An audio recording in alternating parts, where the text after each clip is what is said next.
Hey guys, this is Anime Ball Z here, and today we are going to be doing the opening part to What If Goku Was a Forbidden Saiyan. Please like the video if you haven't already and subscribe. It's totally free and you can unsubscribe whenever you want. There's nothing much else I'd like to say in the intro, so without further ado, let's get into the video.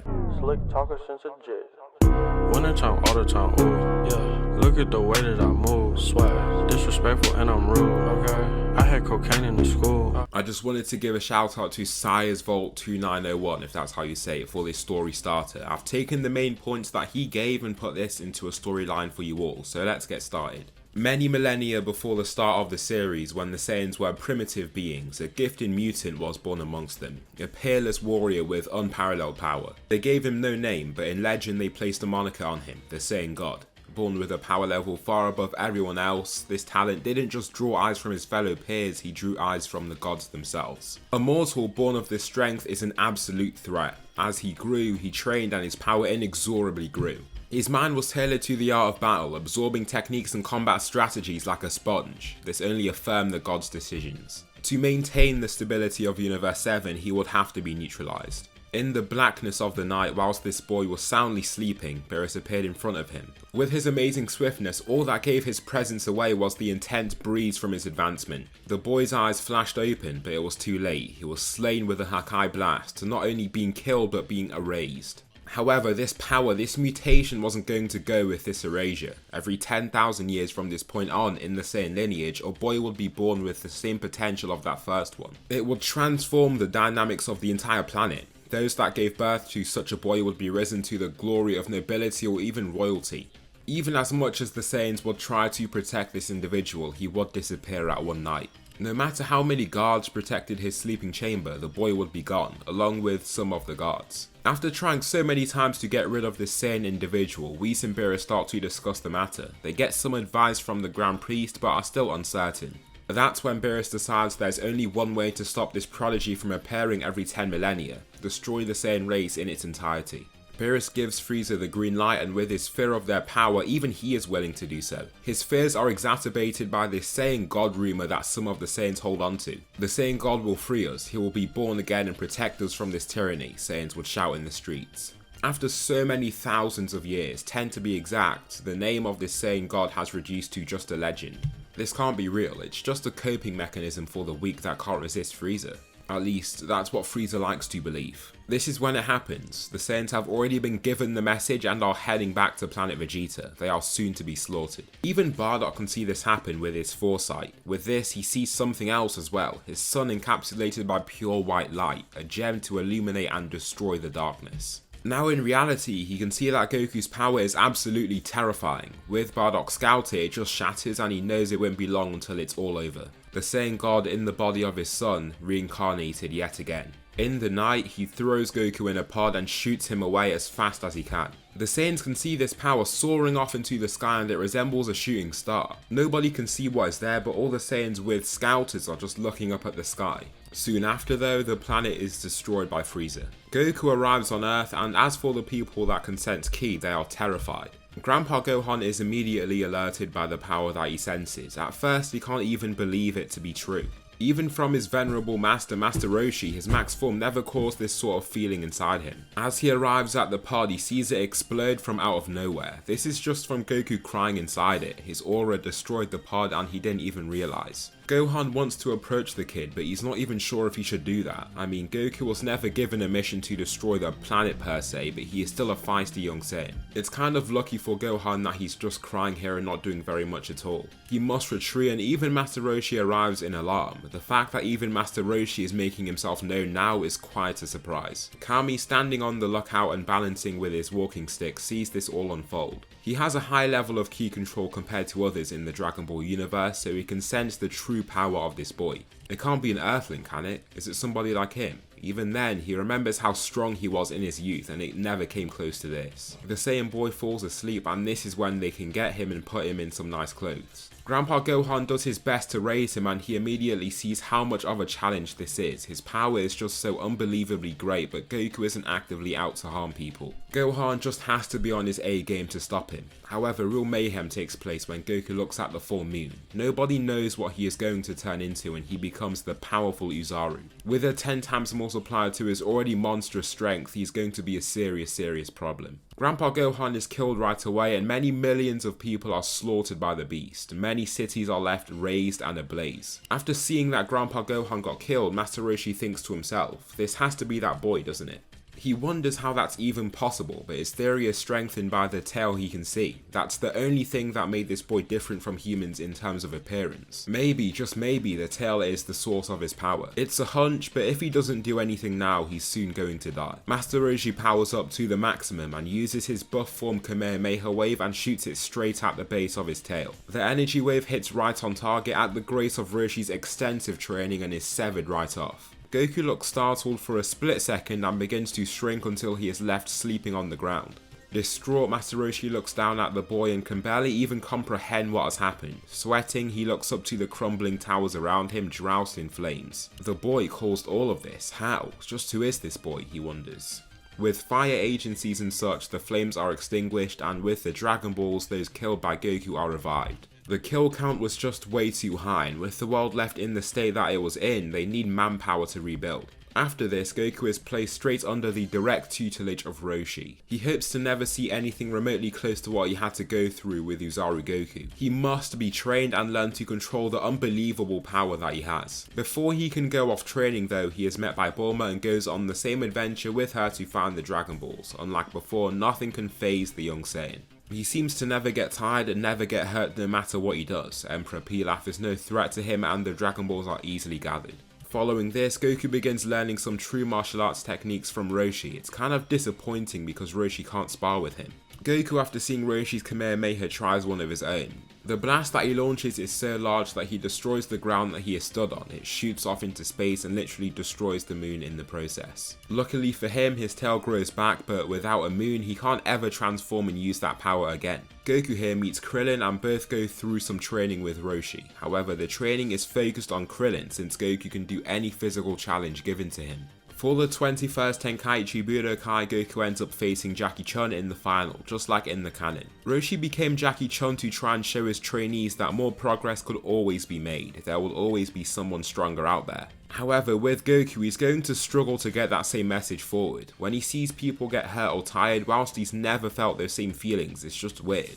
As for the following arc, the Red Ribbon Army saga, Goku destroys the Red Ribbon Army. Upon just surviving, Dr. Gero eventually manages to harvest some of Goku's DNA. When he does, he finds some incredibly fascinating things. Looking at the data using his supercomputer, he can find evidence of a healing factor. This gives him some ideas on how he can take revenge on that boy for what he did. It's only going to be a matter of time. The 22nd Tenkaichi Budokai rolls around and the arrogant Tien is swiftly defeated in the finals. There is no competition and a very light punch from Goku knocks him out completely. As for the King Piccolo saga, things go quite differently. Goku still lets Krillin go to get his Dragon Ball and Power Pole, but he is slain by Tambourine. Goku arrives at the scene and sees his fallen friend. Unlike before, Goku has S-cells and he has a strong base. With such a high power level, he enters his Super Saiyan form for the first time. This is just the trigger he needed and he's ready. Unlike before, he's lost a lot of his sympathy and patience in this state.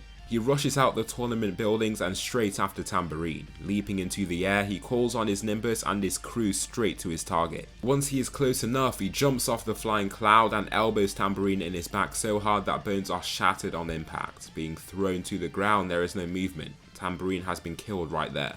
Goku lands by the side of this fallen body and feels a little shocked. He was not expecting himself to have this much power and to let it loose like this. He's never truly hit someone with anywhere near all his power and feels almost fear. Looking down to his hands, it feels weird to be able to do that. He feels almost disgust. Reverting to his base form, he meets Yajirobe and they eliminate Symbol from the picture quite quickly. As for King Piccolo, he takes the liberty to meet Goku himself. This is the greatest mistake of his life. Goku strikes him in the chest and turns his bones into fragments. He is killed by this insanely powerful shot and left for dead. Unluckily, Kami fades as well, along with the Dragon Balls. When this realization comes to Goku, he finds it hard to stomach. He felt like he was doing the world a service by getting rid of the evil king, but his death has now stopped his best friend Krillin from being able to be revived. This makes him even question the power that he has. Using it has left his best friend dead, and unbeknownst to him left several millions of people dead a few years back. Somebody to be the light in Goku's growing darkness is Mr. Popo.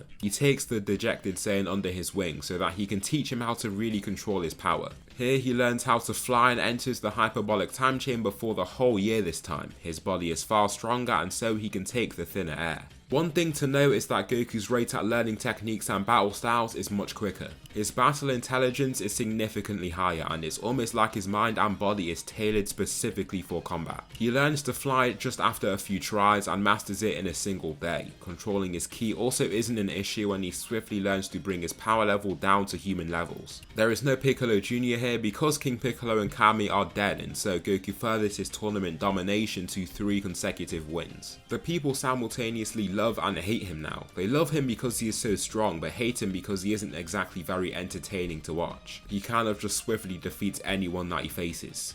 Goku marries Chi-Chi and ends up living a very chilled life with his young son Gohan. With half of Goku's DNA, he does receive some special traits. One trait is that he gains a healing factor and is also born with an extremely high power level. At birth, Gohan is the second strongest person on Earth by a large margin. However, there's an even larger margin between him and his father. Instead of letting Gohan live a very relaxed life, he swiftly teaches him how to control and suppress his power. Chi-Chi is a bit annoyed at how adamant Goku is on doing this, but he explains that with the power he has, nothing will come out of it being uncontrolled. He could literally kill people by accident if he isn't careful.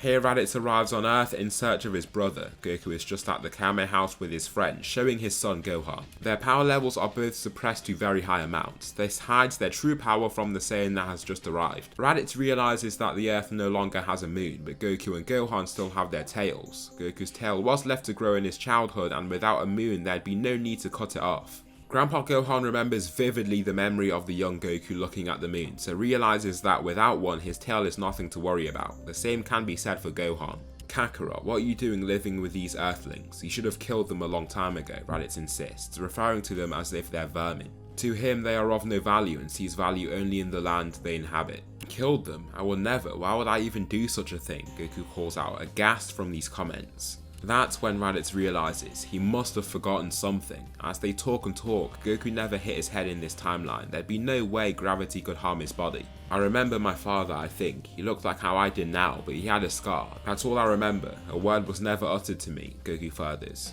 You've clearly forgotten your mission, and for that I will complete it for you, Raditz shouts. That is if you aren't willing to do it yourself. Kill these humans or I will be forced to slay all of them, Raditz declares. That's when Goku has lost it. He tried to reason with this man, he tried to see him eye to eye, but he's just crossed the line. His suppressions are lifted and his aura makes the still waters behind them flow back in intense waves. Raditz even loses his footing and his scouter cracks in an attempt to read his power level. It isn't long before he is shot right into the water, just from the power of his ki being released. Goku isn't happy right now, so he isn't doing a good job at calmly letting his power raise. The last number that Raditz saw though was 1 million. He tries to tell himself it was a fluke and that the wind just broke his scouter, but he could see the number steadily rising to reach that value. It even reached past that at the same rate it was growing up to that value before it promptly shattered. Even if it's fake, he just blew him away with just his aura. Even Vegeta can't do that. That gives him just the cue he needs to flee. He flies off terrified and finds his pod to head straight off the planet. He is not going to stay and deal with whatever is left for him on that planet. This doesn't alert the Earth of the other 2 Saiyans associated with him though, Vegeta and Nappa. In this timeline, it's not gonna be a problem. When they arrive at the same time, they come with Raditz. The 3 warriors touch down on planet Earth, destroying East City as soon as they arrive. Goku is simply at home when he senses this happen. His senses are quite accurate and he can feel the key signature of each individual human falling. He can't stand for this. Dad, what is it? Gohan asks, as his dad abruptly raises from his chair. In this moment, he turns back, thinking whether to take his son with him. He's never faced a serious threat, but then again, he's his son and he's astoundingly powerful. He could hold his own weight. I don't know, follow me, Goku replies. Gohan gulps upon hearing this. Even if he is strong, he is a child. He's never really been in serious fights to boost his confidence. Come on, you'll be strong enough to hold your own, Goku insists. With this confidence booster from his father, he's off with him and they arrive at the destroyed East City. The duo arrive in front of the trio opposite them and immediately look menacing. As for Vegeta, he takes a defiant step forward with his arms crossed. Raditz came back to him and Nappa claiming that Goku was a being totally above them, the Saiyan God himself. Vegeta believed himself to be that being. I mean, who else would it be? It was said that the families most likely to birth the Saiyan God would be royal or noble. How could this low-class Saiyan take that title from him? I've come all the way here to meet this Saiyan God, but his power level is below that of even Cybermen. He's weaker than you, Raditz. What sort of hallucinations did you have? That's what it showed at the start, but he got strong out of nowhere, Raditz says, with a rather timid and embarrassed voice. In front of somebody like Vegeta, who is so much stronger, he has to keep from getting on his bad side. After I destroy this planet, you're going to have some explaining to do, Raditz, Vegeta shouts, holding his hand down to the ground beneath him. As a Ki blaster grows in his palm, Goku grabs his hand, almost appearing in front of him. Don't do a thing, I can sense your Ki. I don't want to have to stop you, but I'll do what I have to, Goku says. In this approach, he increased his power level a lot. Vegeta, just upon taking a closer look at Goku, feels a crack in the glass of his scouter. The reading is at 142,000. 142,000? Vegeta, upon seeing this reading, is frozen in place. His brain is struggling to comprehend the number being displayed. The levels above himself and other extremely strong fighters that he knows that this power level is insane. He might even be stronger than Captain Ginyu. Nappa is also frozen and Raditz is still shocked. However, compared to the reading that he caught a glimpse of, this is nothing. So surprisingly, the weakest person out of the three Saiyans is the calmest. If you came here just to cause trouble, you three should go, Goku orders. Be gone, Vegeta shouts, thrusting his other hand straight onto Goku's chest. He attempts to blast him away, only to see his blast does nothing at all. Instead of standing there, Goku punches Vegeta in his gut, dropping him to his knees. Chucking him, Vegeta lands at the feet of Nappa, coughing blood and grunting from the pain. Take him and go, you've already caused so much damage here, Goku says. After seeing what Goku has just done, Nappa and Raditz take their fallen comrade and head off-world. During this time, the Earthlings discuss the Dragon Balls and where they came from. That's when they think of the idea of getting to Namek. They want to revive Krillin and also want to revive the lost people of East City. That destruction of East City has been a very heavy loss, and the grief from such large-scale destruction is felt across the entire world. Nobody is injured here, so they can all head on their merry way almost as soon as Kami's spaceship is located. Goku, Gohan, Tien and Yamcha all head to Namek. The only issue here is that Tien and Yamcha really aren't that strong. They want to revive those lost Earthlings and Krillin, but it's not like they'll be doing much. Their arrival is pretty similar to the canon. What changes though is when Gohan and Goku go off searching for a Dragon Ball they've located with their radar. Gohan then sees Dodoria slaughtering innocent Namekians in pursuit of their Dragon Balls. Instead of the canon version of this event where Gohan was forced to hide and watch this play out with Krillin, there is no fear. As Gohan just sees this, his power flares up and catches the eye of the able Namekians that can sense Ki. One of the Namekian warriors already destroyed the scouters of these Frieza soldiers, so they aren't aware of his power up. He zooms down there and Goku follows closely after him.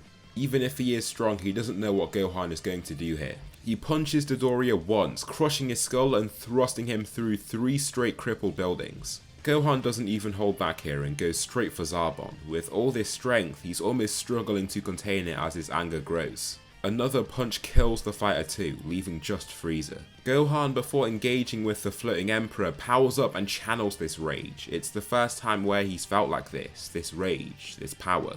As much as he hates these people, it feels almost exhilarating to let all of his pent-up power go. The Namekians stood behind him watch him as if he's a god. The power that he has, it's absolutely insane. A vein visibly pulsates across his forehead as he continues to charge his ki. After charging it for so long, he shoots off straight at Frieza only to find that Goku stops him from attacking. Frieza, watching this happen, only has one thing in his mind, the Saiyan God. It has to be. There's never been a Saiyan that he's seen capable of this. Destroying his 2 right-hand men with just single attacks. Frieza is annoyed that he would even stand up to him, but he flies off and leaves it to the Ginyu Force that he calls. He hates doing things himself and is going to leave it to the team to do his dirty work for him. As of right now, they return back to their little base with the Dragon Ball. After Dende directs them to Guru, Goku and Gohan both get their potentials unlocked. Tien and Yamcha are left behind, but they're definitely going to get their potentials unlocked as soon as possible. Their power levels in this moment literally skyrocket. It's insane for people that can sense ki like Nail to pick up on this. Their auras are so strong from this unlocking that the whole tower starts to shake and get unsteady when they receive this power boost. The only person left to challenge them really is Frieza directly. Goku must don the moniker of the Saiyan God, the saviour of the Saiyan race, to avenge his fallen brethren that he couldn't protect, to slay the malevolent tyrant Frieza. Using their radar, they locate the Dragon Ball at a village. As they arrive, they try their best to act warm toward them, and with Dende on their side, the ball is soon theirs. Somebody watching this from the darkness though is Vegeta. He just watches this trio fly off with the Dragon Ball that he wanted. Even having been healed after taking that strong shot from Goku, he is still far too weak. Vegeta can sense ki after just becoming aware of its use, and can tell there's nothing he could do to face either Goku or Gohan. In a fit of rage, there's only one thing he can do. He makes himself known from his hiding spot, killing a Namekian right away with a ki blast. He then kicks another, killing them on impact, and continues with his brutal assault. With each blast, he roars vehemently to let out the sense of pent-up rage.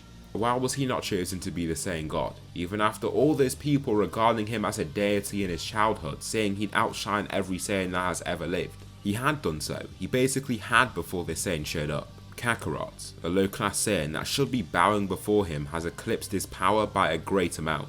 Goku and Gohan are in flight, trying to head back to their base where they can sense this loss of life. Goku gives Dende to Gohan, advising them to head back before he rushes straight back to the base. Vegeta grabs one of the elder Namekians by the neck of their clothing, bringing it closer before Goku lands by his side.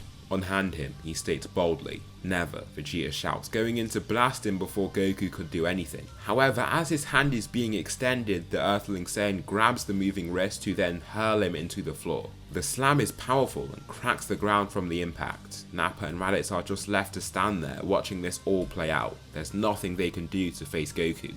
Whatever he says or does goes. You've killed too many innocents in your time. Do you not see these Namekians as people? Goku asks, furious. Vegeta doesn't even listen to his words in this moment, he doesn't hear them.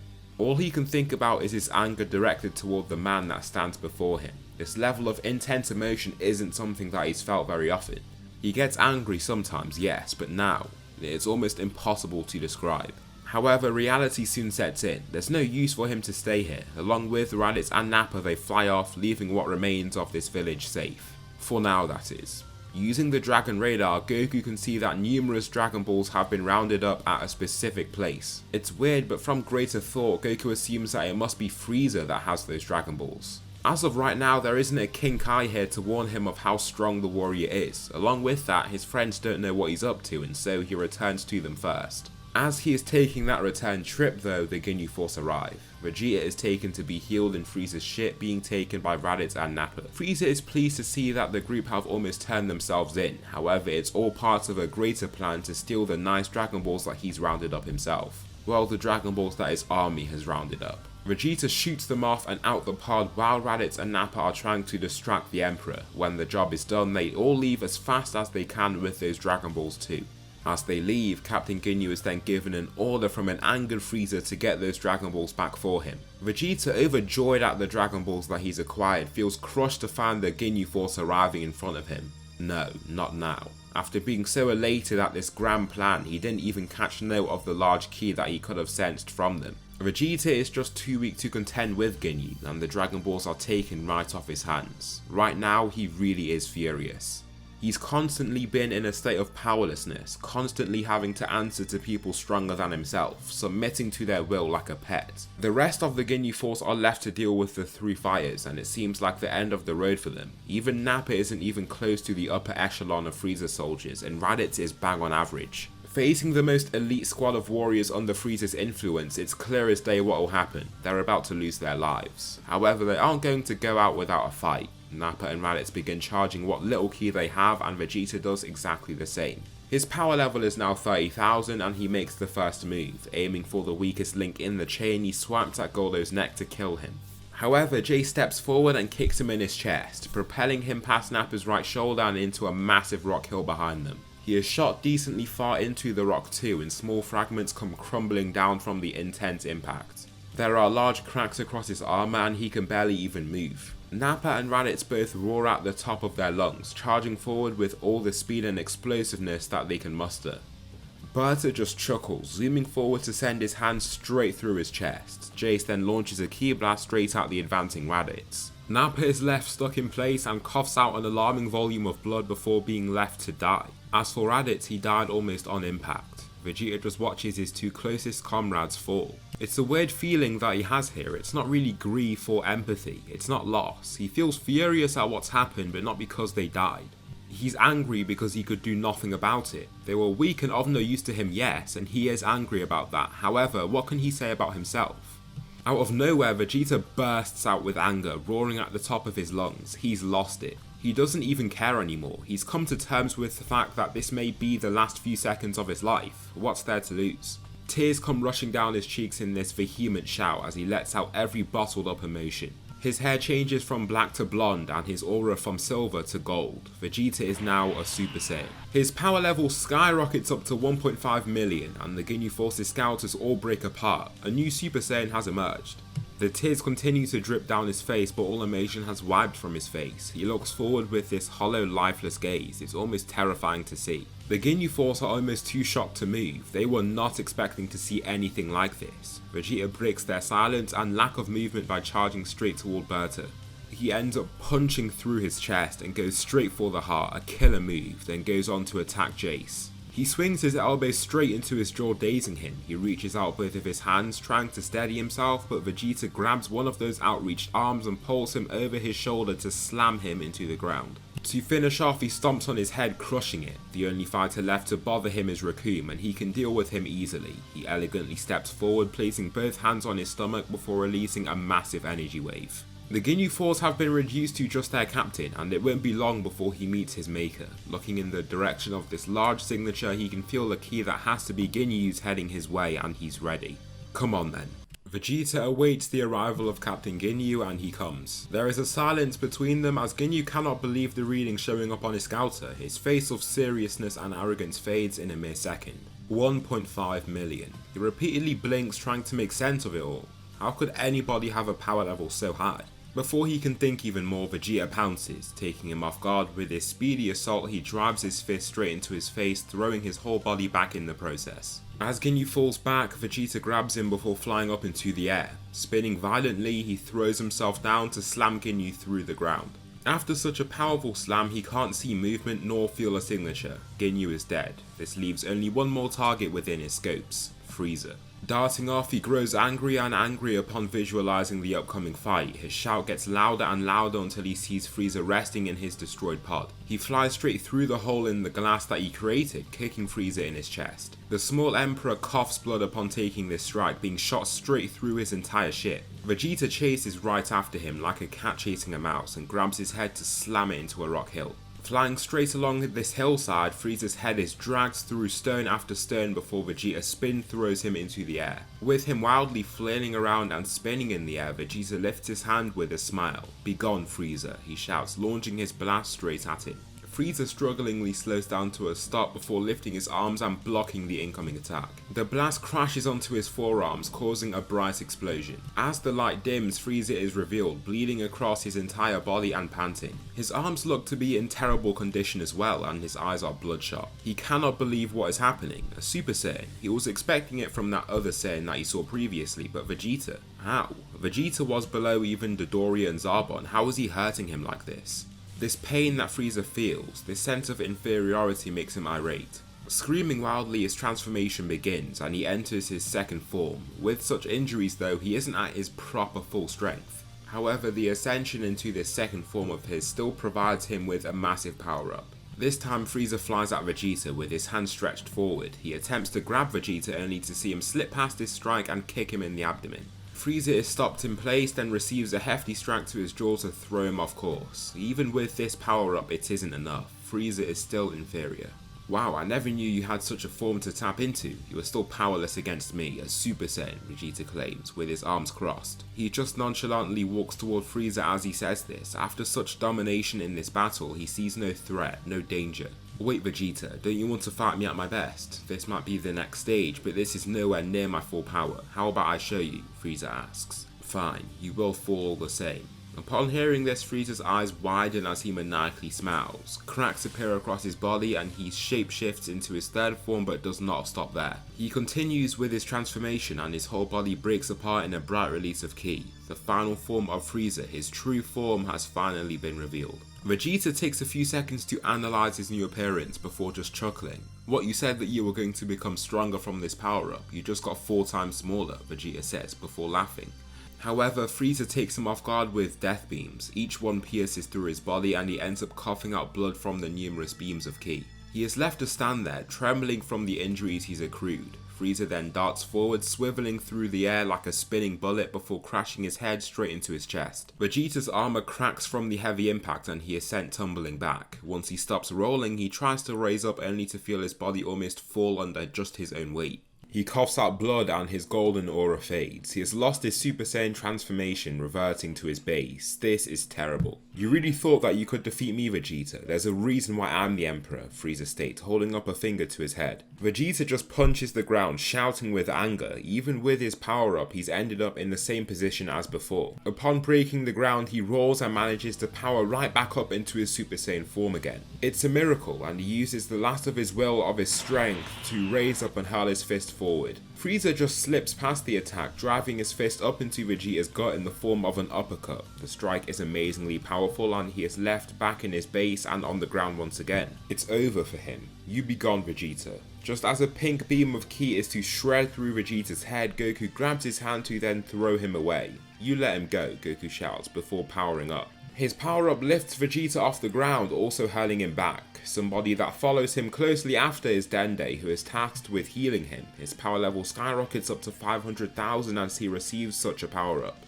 In this saga, upon facing such a powerful threat, his body is giving him large Zenkais just like before. "This ends now, Frieza. I know what you've done. I know what you are. You're an evil, evil person," Goku shouts, pointing straight at him. Frieza just laughs before trying to shoot a death beam at Goku. He doesn't even dodge and the beam cuts through his clothes but not his skin. There isn't even a bruise or burn left after. Grunting lightly, Frieza charges forward and throws a right kick at Goku's head, which is seamlessly blocked. He then aims lower, spinning kick to Goku's right side only to have that blocked as well. He continues with a sequence of attacks that Goku can easily block or evade. The Saiyan can respect Frieza for being the fastest person that he's ever come up against, but he is still left wanting more. Frieza steps back, nodding with affirmation of Goku's power before showing off a little more of his strength. His aura appears again and he begins using 20%, bringing his power level up to 24 million. Gohan and Dende can feel his power and are almost frozen upon doing so. Vegeta can do the same, but he is not scared. With his new Zenkai, he's sure that he could still contend with Frieza.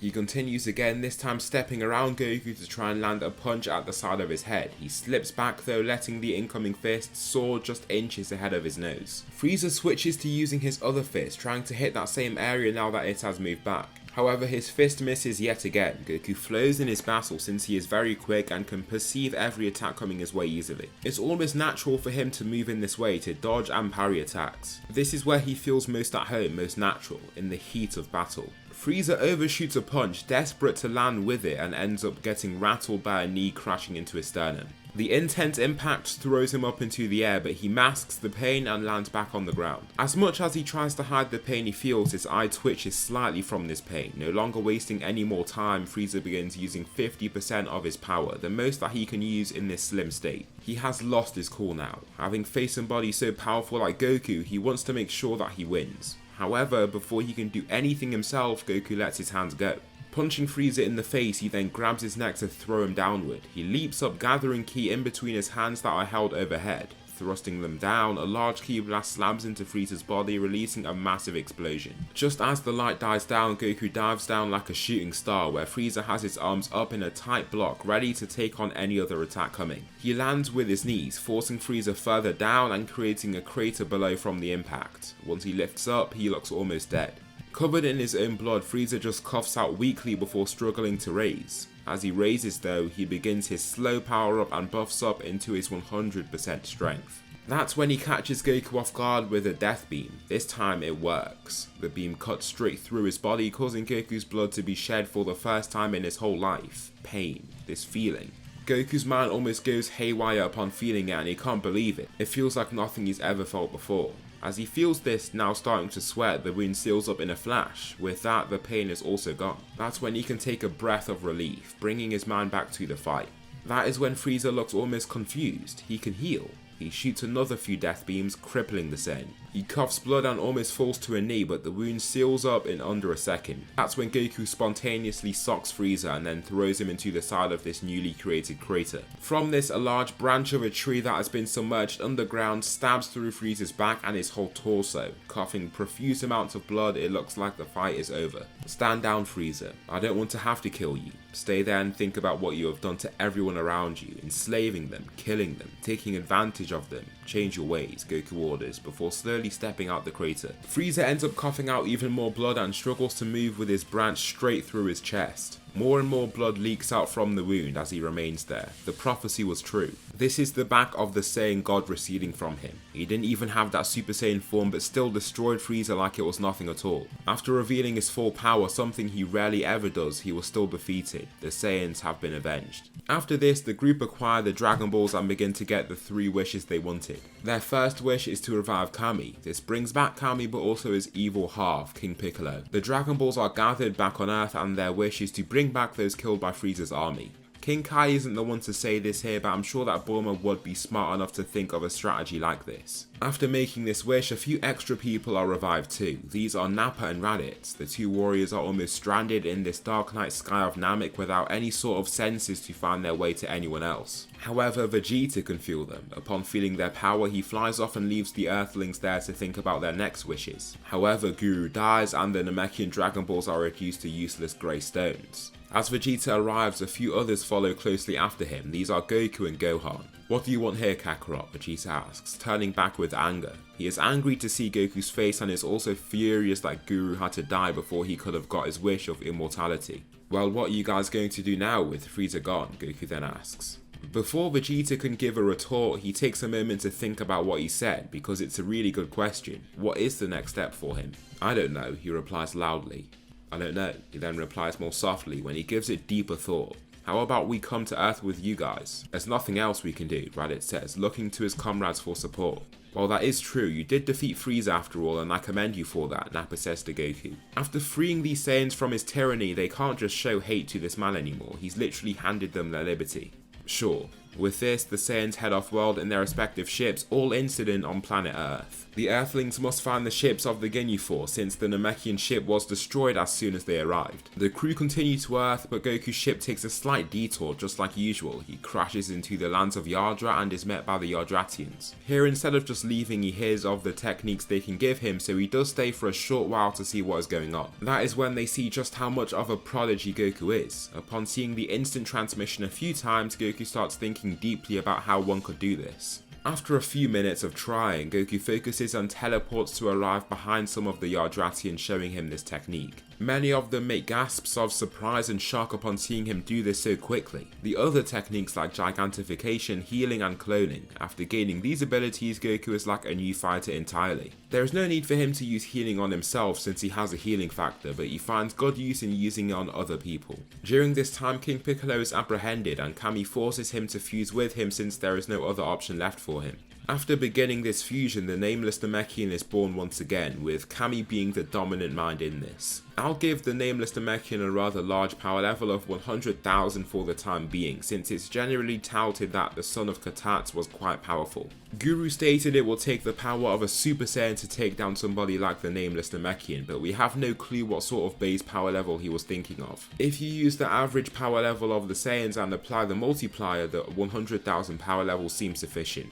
After the full year, everybody has been on Earth waiting for Goku to arrive, however he never came. During this time though, the 3 Saiyans being Nappa, Vegeta and Raditz decide to train themselves. Their strengths all start climbing rapidly and even Raditz's power level reaches 1 million by the end of this year. Nappa's is at 3 million and Vegeta's is at a whopping 10 million. During this time that they're training though, somebody is coming. That is Mecha Frieza. After being left to die with a large branch of wood impaled through his chest, somebody managed to find him, his father, King Cold. The father-son duo makes themselves known, but so does somebody else, Future Trunks. Showing off the Super Saiyan transformation, he makes quick work of the 2 warriors, destroying them both. "Who are you supposed to be?" Vegeta asks, with authority. Trunks turns and his eyes are set on the two Saiyans stood behind him, Raditz and Nappa. He doesn't know who those guys are and can already see many changes in this timeline. Before he can finish, somebody appears from out of nowhere, Goku clad in Yardrat attire.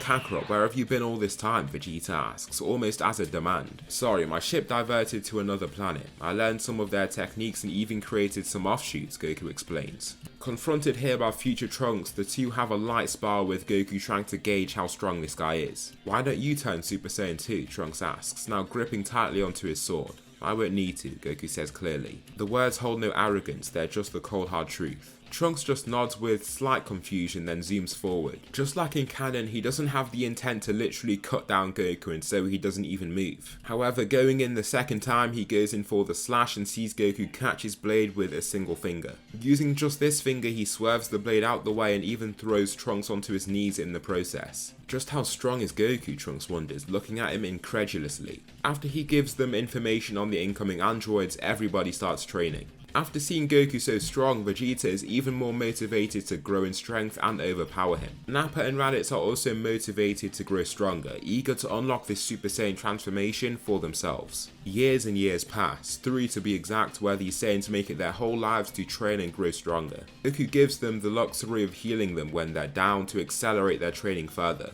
Alongside that, Goku has formed an offshoot from the cloning technique from the Yardratians. It resembles Gotenks' Ghost Kamikaze attack where his clones are functioning copies of himself. However, they explode upon heavy impacts. He labels them clone bombs. It's clear that Goku's talent when it comes to battle is seeping into his battle techniques and intelligence. He finds it so easy and natural to take techniques like these, develop on them and master them at record pace. The time soon comes, the time to confront the androids. Goku stands on a mountainside at the forefront of this group. He stares down into the city below, feeling key signatures falling. With his near perfect accuracy of sensing ki, he can tell almost exactly where they're coming from. He appears in front of the androids, stopping them in their tracks. Dr. Gero almost laughs when he sees him. Goku, the one and only, he comments, smirking at him. How do you know who I am? He replies. So you don't remember the army that you razed to the ground? Well, as you can see, you didn't manage to get me, and now I'm going to repay you by taking your own life, Gero shouts as his eyes begin to glow red. He shoots lasers of ki, with Goku evading each short beam rather easily. They soar past his body and 19 rushes straight at him. As Goku steps back, a clone appears where he was previously stood, lifting its forearms to take on the coming impact of 19's punch. As the mechanical fist lands on the clone's body, it detonates and creates a massive explosion. The surrounding buildings crumble and 19 is also propelled away at breakneck speed. Slamming into Gero, Goku just appears in front of them again. Let's fight somewhere else. I can't cause more damage here and hurt innocents, Goku states. Innocence? How about I help you with that then? Gero shouts, opening his eyes maniacally. Scanning the surroundings with his lasers, he destroys all life in the surroundings before just complying with Goku after for fun. They arrive in a wasteland surrounded by brown rocks, devoid of life. 19 takes on the Saiyan yet again, dashing at him. Cocking back its fist, it slugs it forward only to see Goku vanish from sight. Now above it, he slams his hands together and throws down a double axe handle. The android sensory components are sharp and it manages to just about evade the incoming strike. It rolls out the way and Goku breaks apart the ground from its intense impact. Following this, Goku enlarges himself, making him almost as large as he is when he's Uzaru. With this greater size, there is just a natural increase to his power. There isn't any sort of multiplier, but with more mass there's more power. He kicks Android 19 about 100 or so meters away, crushing many of its components in the process. 19, no longer as solemn and calm as before, lifts its hand to shoot an energy blast straight at Goku. However, he shrinks his body back to normal size, watching the ball of ki soar right over his head. Two clones appear by his side, then they both charge at 19. Before there can be any proper reaction, they latch onto it and explode, destroying it completely. Just as Gero begins to leave, Goku wants to follow him to see where he's headed. They follow closely after Goku too and arrive at what seems to be a lab. Goku approaches this metal door and just digs his hand straight into it. He breaks through and bends the metal, pulling it apart so he can just step in. Here he sees the activated androids 17 and 18. What looks different about them is that they have weird white veins of mass over their bodies, collected in their hands and protruding out to their faces. This is some genetic manipulation that has occurred, where Jiro has used Goku's DNA against him to enhance these two warriors. They haven't inherited all his abilities, but they already had infinite stamina to begin with. What they are given on top of that is a healing factor. 17 charges straight at Goku, punching him through the lab. 18 then follows closely after, kicking the Saiyan into the sky. Jiro has already been destroyed by the androids, but he would be happy to see them following his mission of facing Goku for him. Once again, Goku is exposed to the feeling of pain. Their attacks were powerful and took him off guard since they were so fast. 18 approaches him yet again for a swinging kick, but Goku saves himself with his instant transmission to evade. As another strike comes his way, he throws a clone bomb forward to take the impact, also releasing an explosion. This detonation even throws him down a few meters. 17 and 18 continue with their relentless assault, catching Goku with some punches and kicks, but he can mostly save himself with his witty use of techniques. The clone bomb can act as a human shield, and his instant transmission can help him evade quick shots by moving instantaneously. Even his gigantification can help, making the androids try and hit an area that he then shrinks away from. However, to say that he is even doing well here is false, he's kind of just surviving. As he fights, he feels a sense of fear but simultaneously a sense of exhilaration. To be here facing warriors stronger than himself is unlike anything that's happened to him before. While he laughs, he ascends into his Super Saiyan form. He has a keen smile on his face, then points to himself. "Let me show you guys what I'm made of now," he says, before soaring toward them. He spins like a drill, flying forward but spinning around his axis. Clocking 17 with his first punch, he swiftly moves toward 18. He lands two powerful body shots before swinging up with a kick to her chin. After this three-piece combination, he can feel 17 approaching him from behind. Standing still, he beckons him to approach, vanishing just as his fists are inches from his body. He appears behind 17 to kick him in his back, shooting him downwards instead. The tides of the battle have changed entirely. Goku claims the upper hand for himself yet again. After having been programmed to defeat Goku, the fact that they aren't doing so well against him leaves both androids irate. As they both turn, it's clear they're going to hold nothing back. They're going in for the kill here. While they charge their ki, it's clearly seen that their bodies start healing and twitching, removing the injuries that Goku just inflicted on them. Even if they have a healing factor, the Saiyan can see that theirs is slower and less efficient. They almost have to stay out of action to let the healing properly take place. Just as 17 and 18 want to continue, Goku swoops down there with both arms extended to catch them on their chests. Thrusting them forward, they crash into the ground, where Goku then throws down clone after clone. They explode upon impact with the androids, then Goku dives down to knock 17 to the ground again with a kick. 18, looking on with complete shock, receives a punch to her jaw to knock her to the ground as well. However, there's someone else heading his way, and fast. A green warrior with the wings of an insect, soaring across the skies to kick Goku back with ferocity. He falls back slightly, but also because he tried to evade whatever was coming. This makes it seem like he fell back much more than he actually should have. "Thank you for rounding up these delicious androids for me, Goku," Cell says, waggling his tail with excitement. "Don't worry, Kakarot, we'll take the fight from you," Raditz says, landing. Following him, Nappa and Vegeta also land. After 3 straight years of training, these fighters are no pushovers whatsoever. True Saiyans, taking advantage of their battle DNA. They might not be Saiyan gods, but they're enough. All of them shout simultaneously as their silver auras coalesce into a single one. The single encapsulating aura then switches to golden and they ascend into their Super Saiyan states. 3 are Plum Super Saiyans, standing side by side, ready themselves as they prepare for battle. "Here we go, just like we trained to do," Vegeta shouts. "Of course," Nappa replies. "Let's go," Raditz adds. The trio have fought Goku numerous times and learned to fight a single person together. Along with that, there are several times in their past where they were trained to operate in this way. Raditz and Nappa fly forward first, attempting to attack Cell, who looks ready. Raditz lands a spinning kick that Cell blocks, then Nappa throws a massively powerful punch to that same area. However, his strike is so strong that the ground cracks beneath his feet. The Goliath has dynamite in his fists. His raw power is immense. Cell still manages to take the attack, not falling back much from it. However, Vegeta comes diving like a shooting star, throwing a double axe handle to the bio-android's head. He stumbles back upon taking such an intense impact, giving Nappa the perfect chance to clip at his jaw with a left hook, then swing a right kick into his jaw. Cell is knocked off his feet from the final strike and clearly isn't faring so well. However, the bruise on his cheek fades along with any injuries received. "You 3 are no pushovers," Raditz, Nappa, Vegeta, Cell states. How do you know our names? Vegeta asks, irritated by this ugly being. Well, I am all of you. Your DNA has been spliced and melded together with Goku's as the backbone to birth me, the perfect warrior. The others are too shocked to give an immediate reply to what he's saying. If it's true, then it's very, very surprising. Before they can say a word, Cell uses his solar flare to disorient them. All of them have had their eyes on him, and this blinding light stuns them. With these Super Saiyans dazed and stumbling around, Cell takes the initiative and goes on the assault. He charges straight at Raditz and lands a straight kick to his chest, landing to turn and then clobber Vegeta with a left hook to the jaw. Finally, he throws a 4-piece combination at Nappa's body before blowing him back with a Ki attack. After taking such attacks, the Saiyans have been hurt, but it's done little. This Cell is much stronger than the imperfect Cell of the canon due to Goku's godlike DNA, however the trio are also very strong themselves. Alright, you're not too weak, Raditz says. But we aren't either, he comments as he roars. The ground begins to rumble and the fighters begin using the ascended Super Saiyan state, Super Saiyan 2. After fighting for so long together as Super Saiyans, Goku was smart enough to think of a next step forward, the next stage of Super Saiyan. The three fighters soar off in various directions, making Cell alert. He can't see all three of them at once since they soar around him at various angles. Nappa drives his knee into his face, thrusting him away.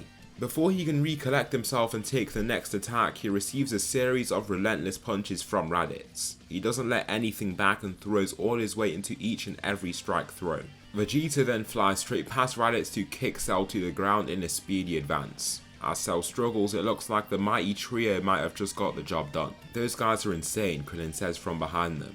Yeah, they've really broken past their limits. I never knew they could get so strong so fast, Goku replies. Cell, injured and waiting for his wounds to heal, looks to the startled androids behind him. With his healing factor, he can almost always heal and return to the battle, but that will lead him nowhere. He needs the androids and he needs them now. Flying straight at them, a massive gust of wind is released in the process. He uses his solar flare to disorient them, but the Saiyans are ready this time. Covering their eyes in preparation, just like a flashbang, they don't feel the harsh effects. Vegeta dashes forward first, trying his best to reach the advancing Cell before he can get to the androids. The gap between them continues to narrow and the androids are too slow to move out the way in time. Just as Cell is meters from his prey, Vegeta grabs onto his body and steers him off course, throwing him into the ground. The androids are almost shaking with fear and both fly off as fast as they can before anything happens to them. With Cell down and on the ground here, Vegeta takes this chance to beat on him as much as he can. He can't really evade the strikes and gets a real beating. In the end, he manages to catch Vegeta and the crew with a solar flare before flying off at breakneck pace to escape.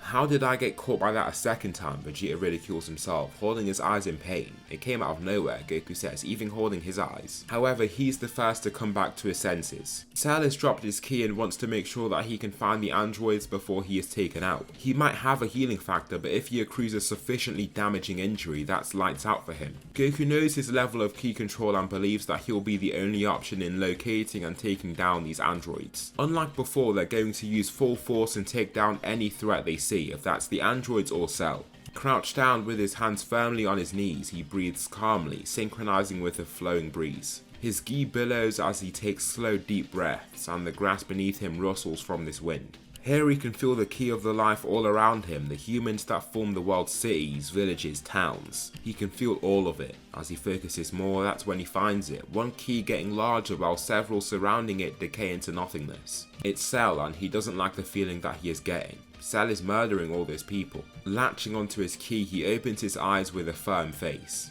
Found Cell, Goku says to those watching on, before he places 2 fingers on his forehead. With that, he is gone and off to take on Cell. Just as Cell absorbs another human body, Goku arrives with his arms crossed. There isn't much time and he doesn't know all of Cell's tricks, he has to end things here. Around Cell, 5 clones of Goku appear from out of nowhere, all with his level of strength. Alright then, if that's how it is, I'll show you just what I've been working on, Cell confidently says, as his wings expand off his back. Almost simultaneously, all the warriors stood there go Super Saiyan and Cell aims for one. Punching them, the clone doesn't move once before punching him to the ground. Before he can get back up, the clone just barely flops on him, exploding in the process. After this single explosion, Cell is left with grave injuries, but this isn't the end. One by one, these clones continue to flop on him until there is none left. Through the smoke, Cell coughs blood and falls onto his side, steaming as his blood sizzles off his body. "I didn't want to have to do this, Cell, but it looks like there was no other way," Goku says, holding his hand up to his body. "Solar flare," Cell shouts, trying to blind Goku. However, with his eyes shut, he releases a one-hand energy wave, so he isn't even affected by the slide technique. Cell is hit by it head on and his body is shredded apart. Goku reverts to his base form and leaps up to fly away. The fight is over. Goku returns to his friends and their next job is to now find the androids. They aren't really a threat at all, but they just don't know what they'll do. These warriors can be taken down, but without a key signature they can rely on, it's going to be difficult to find them. At the destroyed city where Cell's body remains, he begins to mend and re-heal. Even from the mere damaged cells that remain, his body starts bringing itself back together. In about an hour, he is back to the state that he was in before, with a new will to take down Goku for what he did to him. He keeps his key signature even lower than before and flies off in search of the androids. As the Saiyans, including Goku, are out searching for them, Cell manages to find them on an island alone. During this time, they manage to unlock Android 16, an incomplete mechanical android that isn't that strong compared to them. Since he doesn't have any sort of biology to him and couldn't be enhanced by Goku's DNA, he isn't super strong, but he still packs a punch. His advanced sensory components will also come in good use in alerting them to surrounding threats. "Up there," he shouts, as his eyes lock onto a flying target in the sky. Cell flips gracefully before landing. 16 immediately makes a battle stance. Because he assumes this thing ahead is a threat, Cell can't even sense any of their ki, deducing that they're all androids. However, he almost knows that there isn't much to gain from 16. There isn't a sense of life in him. As he stands, he doesn't even twitch. Cell speed blitzes him after being reduced to almost nothing and coming back. He's received a hefty power boost. His fist soars straight through his whole body, crushing through the components it impacts. Cell then continues to punch through the android's body, leaving gaping holes in its physique. After so many strikes, 16 is no more. What remains of his mechanical body drops to the ground and Cell is now focused on the two shocked androids. Leaping at 17, he catches him before he can react, absorbing him. He cackles, feeling this new power soar through him, and semi-perfect Cell is now born. Turning to 18, now with his new gargantuan physique, he grabs her and chucks her down. Her impact with the ground destroys the rock beneath, and she is then absorbed to birth perfect Cell. The arrogant Cell sees no need to hide his power, looking to the sky with a smirk.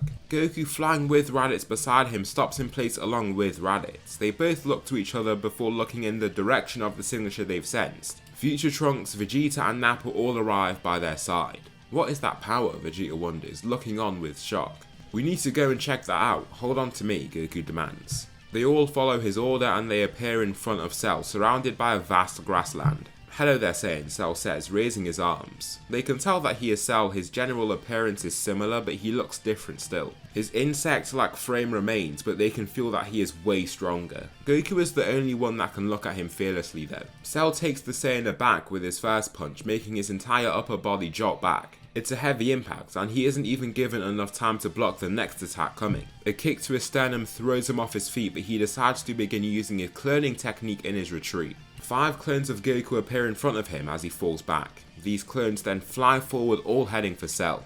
They attack from numerous angles in the hopes of at least getting one hit in. However, with the bio-android's far greater speed and perception, they're outclassed. He extends his arms and looks totally ready as they approach. One clone tries to brush past his right, but he strikes them, releasing an explosion. Through this smoke, another of these clones tries to catch him by surprise, but he sees the attack and promptly retreats before it can do anything to him. Its swinging kick brushing straight past his nose, Cell moves on to the other targets to also dismantle them. Their explosions are too weak to cause him much harm. Goku can see this and enters his Super Saiyan form. Cell still just tilts his head to the side unfazed. The two fighters harshly clash, destroying the ground beneath them. What follows is then an explosive trade of blows, with fists and kicks whizzing by their flowing bodies. Not only are they offensively adept, they're defensive talents as well. However, the fighter that is ostensibly more talented is Goku. His attacks have more meaning to them and he is clearly picking up on weaknesses in Cell's game. However, Cell is not having any of it. He grabs Goku by the neck of his shirt, slamming him down. The ground quakes from the impact and those watching on are shocked to see Goku being hurt like this. Cell continues with his assault and his superior strength and speed do show. Goku is witty and is doing much better than he should be though.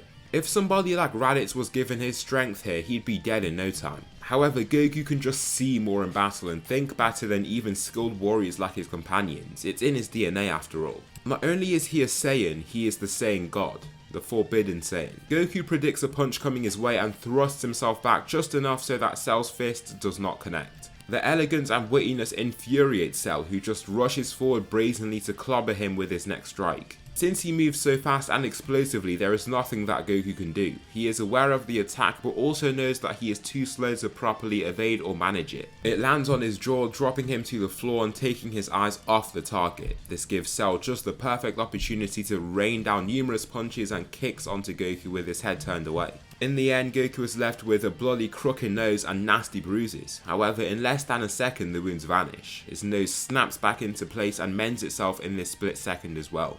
"Your fighting is hopeless, do you not see?" Cell says. Goku just smirks and takes heavy shot after heavy shot. Those watching can barely even keep their eyes on the fight as he just gets repeatedly walloped. "What's he doing? We need to go in there and help him," Krillin insists. Even Raditz and Nappa watch on with gritted teeth, unsure of what to do. They've always seen Goku as the embodiment of confidence and honestly a fighter to rely on. If they can't get it done, he just does, but here it's clear that isn't the case. "What sort of fight is this? Have you lost your motivation? Fight back," Cell demands.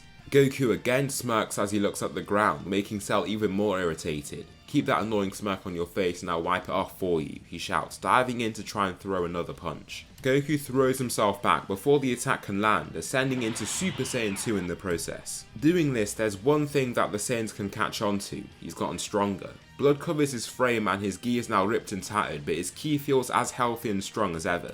Vegeta just grunts and the other Saiyans look to him immediately. What did he do?" Nappa asks. "He has that healing power, doesn't he? He's clearly taking Cell's attacks to heal and then grow from it. When we Saiyans are pushed to the edge, we rest, recover and become much stronger than we were originally. He just accelerates that process by making the recovery last only a second. Cell is quite literally just making him stronger," Vegeta says, with sheer anger in his voice. As much as he knows that Goku is superior to him, it's not something that he can stomach very well. Somebody as prideful as Vegeta still sees Goku as the enemy, even if his companions have convinced him to train together with him. Cell shouts, shooting up his right leg for a kick, but Goku parries it, hitting Cell right in the face before throwing 2 consecutive elbows to the chin.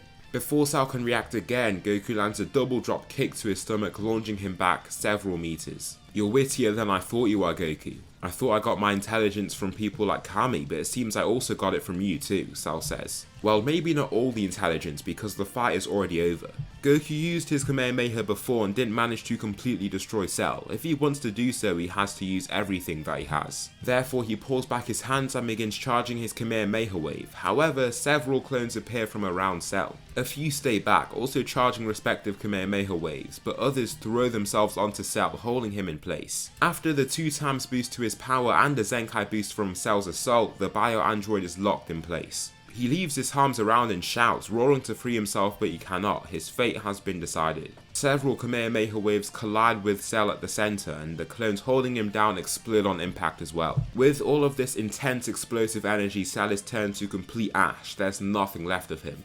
Peace returns to the crew and training ensues for all of them. Goku is not gone, so Vegeta doesn't lose his motivation to train. As for Raditz and Nappa though, they want to learn more about Goku's techniques and how he learned them. He then speaks of Yardrat, the planet that he arrived on after leaving Namek. I feel like Nappa and Raditz would have learned to at least be a little more humble than Vegeta. They had superiors, people like Vegeta that they'd have to answer to and submit to, so almost submitting in this way and learning what Goku has to offer them is quite similar. Also, Raditz is Goku's brother, so I don't think their rivalry would ever become quite tense and negative. It's there, but quite positive in nature. Raditz quite obviously doesn't have anything against Goku. During this time, Goku can go anywhere since he could just teleport back and get them whenever. Goku continues to advance his key abilities and does something quite cool. He practices on his clones. He creates a single clone and focuses on them. What he finds is that he can get them to fight for longer and longer. This makes his fights even more progressive. This is helpful for somebody like him that can fight someone equal to himself and use his own abilities against him. After about a year, he retrieves Nappa and Raditz that are like new men. Nappa has utilized this ki control to make his power even greater. Instead of fighting wildly and relying on his raw strength, he can use his control of his ki in tandem with his natural strength to deliver devastating blows. Vegeta returns from his own time training on his own and looks ready to show off something. This is because he has actually gained access to Super Saiyan 3.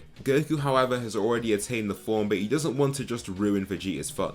Goten and Trunks are born, with Raditz also marrying Launch to then have his own son, Raditz Jr. Nappa ends up marrying Android 18 and they have a son called Nappa Jr. The 4 kids of these Saiyans spend a lot of time together just as their fathers do. In this larger group and with the motivation from their fathers, it gives them even greater momentum to start training themselves. At first, Nappa Jr. is actually the strongest, solely due to the fact that he's the biggest. He has the larger, more developed frame and so can just bully his friends in battle whenever they do so.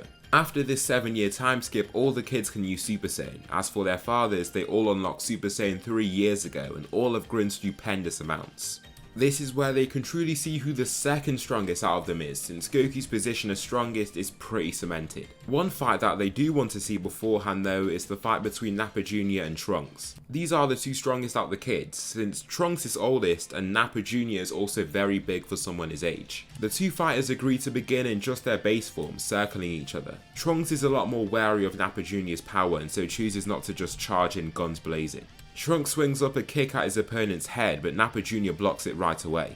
He takes the attack and it doesn't even visibly move him. He then pounces, throwing 2 straight shots that sound and feel like cannonballs slamming into flesh. Trunks already has his arms held high, ready to take the impact on his forearms, but it's still quite painful. Nappa Jr. then athletically jumps into the air, slamming his foot down, but Trunks just about dodges with a leap.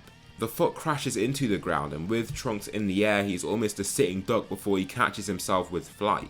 Nappa Jr. can see this clearly and leaps up, landing a punch straight onto his chest. Trunks is thrown back with immense force and the shockwave is released as a result of the strike. It's clear that even with Trunks getting by, Nappa Jr. is far more powerful and explosive. Nappa can see that the win is nearly here.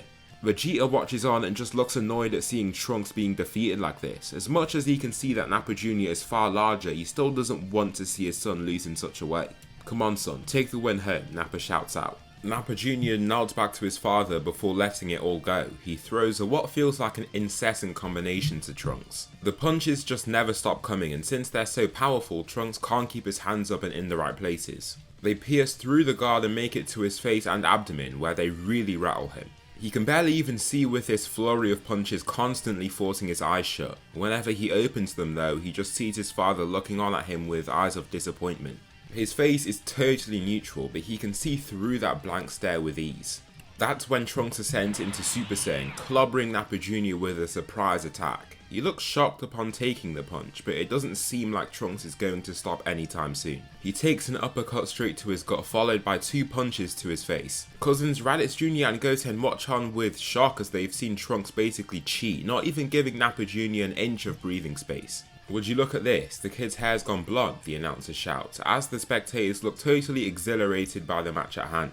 However, just as Trunks gives Nappa Jr. just the split second he needs, he makes use of his own Super Saiyan form and evades the incoming shot headed toward him. The fist soars past his face and he then grabs Trunks before headbutting him. In this Super Saiyan form, they know that Nappa Jr. isn't as calm as he usually is. Also, with having Trunks cheated, he's clearly lost his cool. He follows his headbutt with a rattling haymaker. He then unloads with various shots that Trunks can't do anything to contain. Upon falling back, blood is dripping out his mouth and he doesn't look to be in the best condition at all. However, he powers forward and leaps straight at his target, shouting in the process. His fist cocks back and tightens, vibrating from how tightly he clenches. Trunks lets out a final roar, putting everything into this last shot. However, Nappa Jr. takes his punch on his block before landing a kick to shoot his adversary off the ring. The youth section of this tournament is over, but what comes next is the adult division. Eventually, an adult Gohan is up against Kibito. Gohan has a far more talented body and as a result is stronger than his canon counterpart at this time by a large margin. Even after basically not training for several years, he powers right back up into Super Saiyan 2 and feels ready to fight again. However, he is assailed by Yamu and Spopovich, who are delighted to find the amount of energy they acquire is almost enough to activate Buu right away. Flying off, Goku latches onto their key signatures before they can escape. He feels them converging on a certain point and he teleports right over there. Raditz places 2 fingers on his forehead and places his shoulder on Vegeta. The 2 teleport as well, with Nappa being the final one to follow suit. The 4 Saiyans stare down at the ship, quite confused about what's happening. 2 people that follow closely after them are Shin and Kibito. "Who are you?" Nappa says, looking at them a little suspiciously. Upon asking this though, Dabura reveals himself. "We will tell you when we have the time, just know we are here to help," Kibito replies. Dabura soars straight at the group, trying to head for Kibito. Before he can reach him though, Nappa socks him right in his jaw, stopping him in place. The strike throws him right off course, forcing him into a rock wall behind them. After coming out so confidently, willing to take out anybody in his path, he is surprised to find that this one strike has shaken him up completely. He can feel the world around him moving when he's completely still, which just makes him stumble side to side. However, once he gains control of his mind again, he's off and escapes with the split second that he has. The group follow after him though, curious as to what's happening. Since nobody's been killed or hurt and Nappa's made quick work of him, they aren't hasty to enter. Goku faces Yakon, destroying him with just his power up into Super Saiyan. Vegeta also defeats Pui Pui. Instead of Gohan going against Dabura, Raditz wants to have some fun today and he faces him instead. Babidi teleports the 2 fighters away and Raditz can't shake the arrogant smile that he has on his face. "Who are you smirking at?" Dabura roars before spitting at him. However, Raditz swerves straight out the way of his spit so that he isn't turned to stone. He then dives down without even giving a reply, striking him in the chest. Dabura takes this punch right on and is sent flying through a mountain. He is no match for even base Raditz. "I thought that Nappa just caught you by surprise, but it seems that you really are just a complete weakling," Raditz says, with a smirk looking down at him. Dabura is heaving his chest in and out, struggling to get breath in with his broken sternum. Raditz zooms down, landing in front of him to then land a straight punch to his stomach. The punch rattles his insides, making him cough out blood and throw up from the nausea at the same time. Raditz then arrives behind him, placing his hand to his back. "You are disappointing," he coldly says, before blasting him. Even after settling down with a family and child, that ruthless Saiyan nature still roars within him. He's learned to turn himself down and become more civilized, but he knows when to let his battle instincts loose. Following this, Raditz feels himself get transported away from the scene and he arrives at another vast wasteland.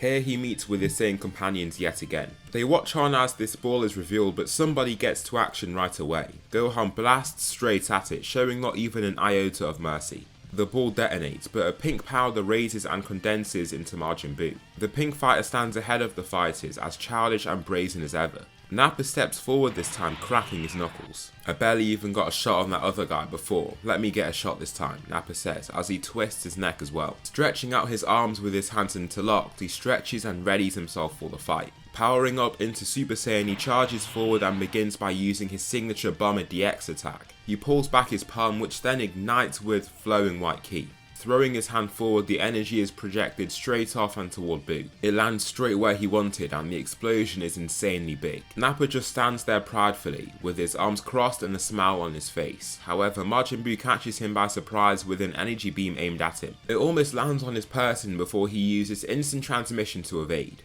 However, Nappa destroys his whole head with a single punch. He follows up with a kick aimed at his body and does similar damage. Even with Buu's body in literal pieces, it mends back together and looks like it hadn't even been harmed in the first place. Nappa is totally confused as to what exactly is going on. He's almost like Goku, where any wound seals up in a flash. Buu throws a double axe handle, landing it straight on Nappa's face, but he doesn't move. Feeling this strike, he just smirks. There is no comparison between him and Buu. "I was hoping you'd be a little more fun," Nappa says. Oh well. Energy accumulates in his mouth and the blast is sent hurtling toward Buu. The energy incinerates the fighter, leaving him in an irreversible state. The blast even catches Babidi in the collateral, but the other fighters are able to retreat in time. After this explosion takes place, nothing remains. The surrounding area has been razed flat and the man known as Buu is no more. During this time, across the universe, somebody is getting wary. Watching this happen, Whis watches through his orb as Nappa destroys Buu completely. He's been watching their interactions for hours now, but his vision is focused on someone else entirely. This is Goku, the Saiyan God.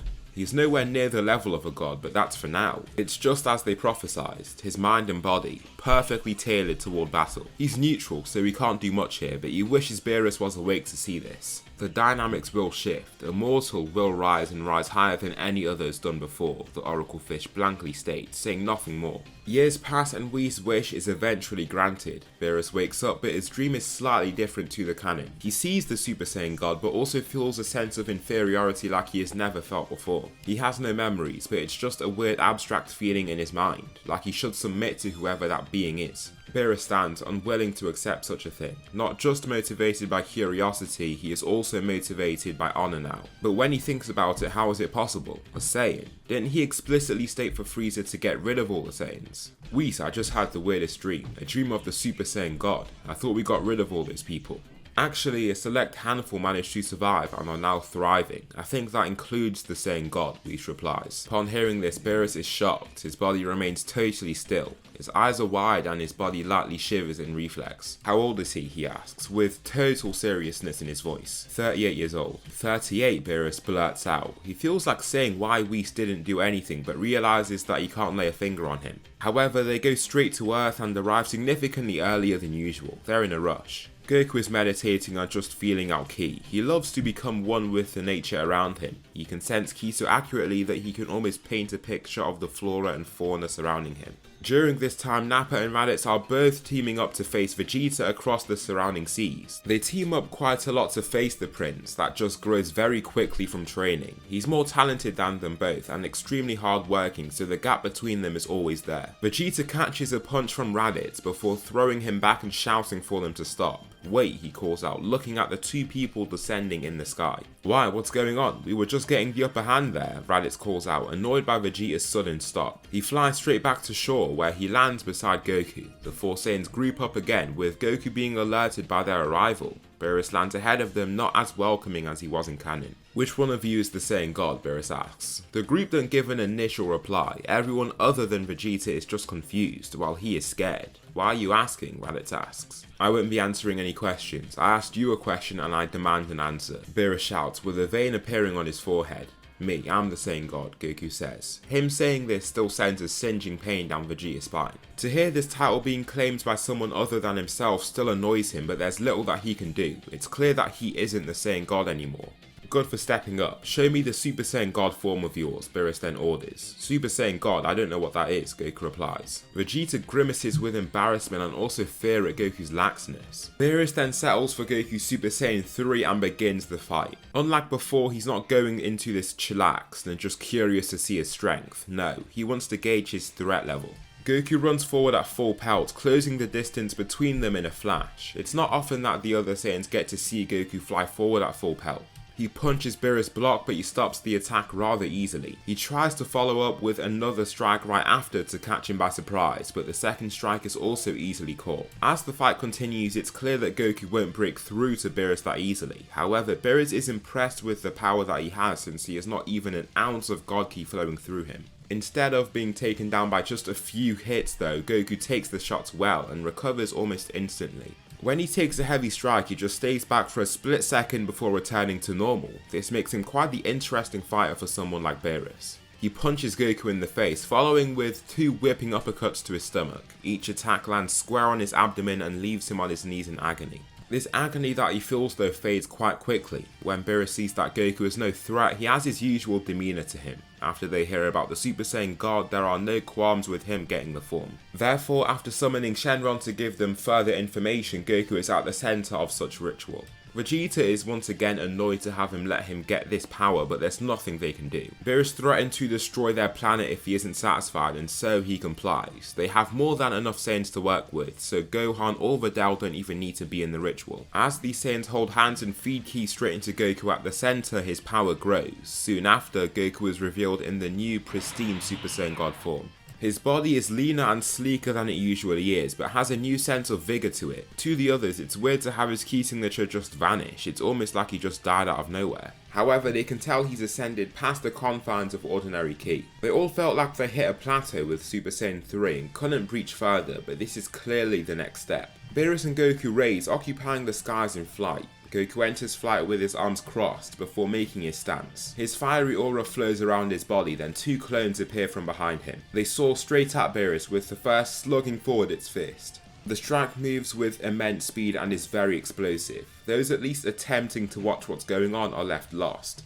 The attacks they use are just way too fast for them to perceive. The next clone rushes past, throwing in a swinging kick that Beerus blocks. However, both clones swarm him, goading him into striking them both back. He shoots his hands out, but they don't fall back very far. They just detonate from this strong pushing motion. Then Goku begins using his gigantification ability. He grows by several times, taking up much more space in the air. He swings down his massive arms and hits Beerus straight away with a shot. It's a surprise for those on the ground to see, but it's harder for the God of Destruction to dodge when he's so big like that. He shrinks himself down, facing Beerus head to head once again. They have a similar conversation to how they did in canon, with Beerus stating that he is still using a small portion of his power. However, he feels quite scared to see that Goku replies by saying he's also doing the same. "Don't be rash here, Beerus," Whis thinks with worry, holding on to his staff. Even if Goku is weak now, the sky's the limit for him. If they continue to fight like this, the dynamics may just shift, as the Oracle Fish stated.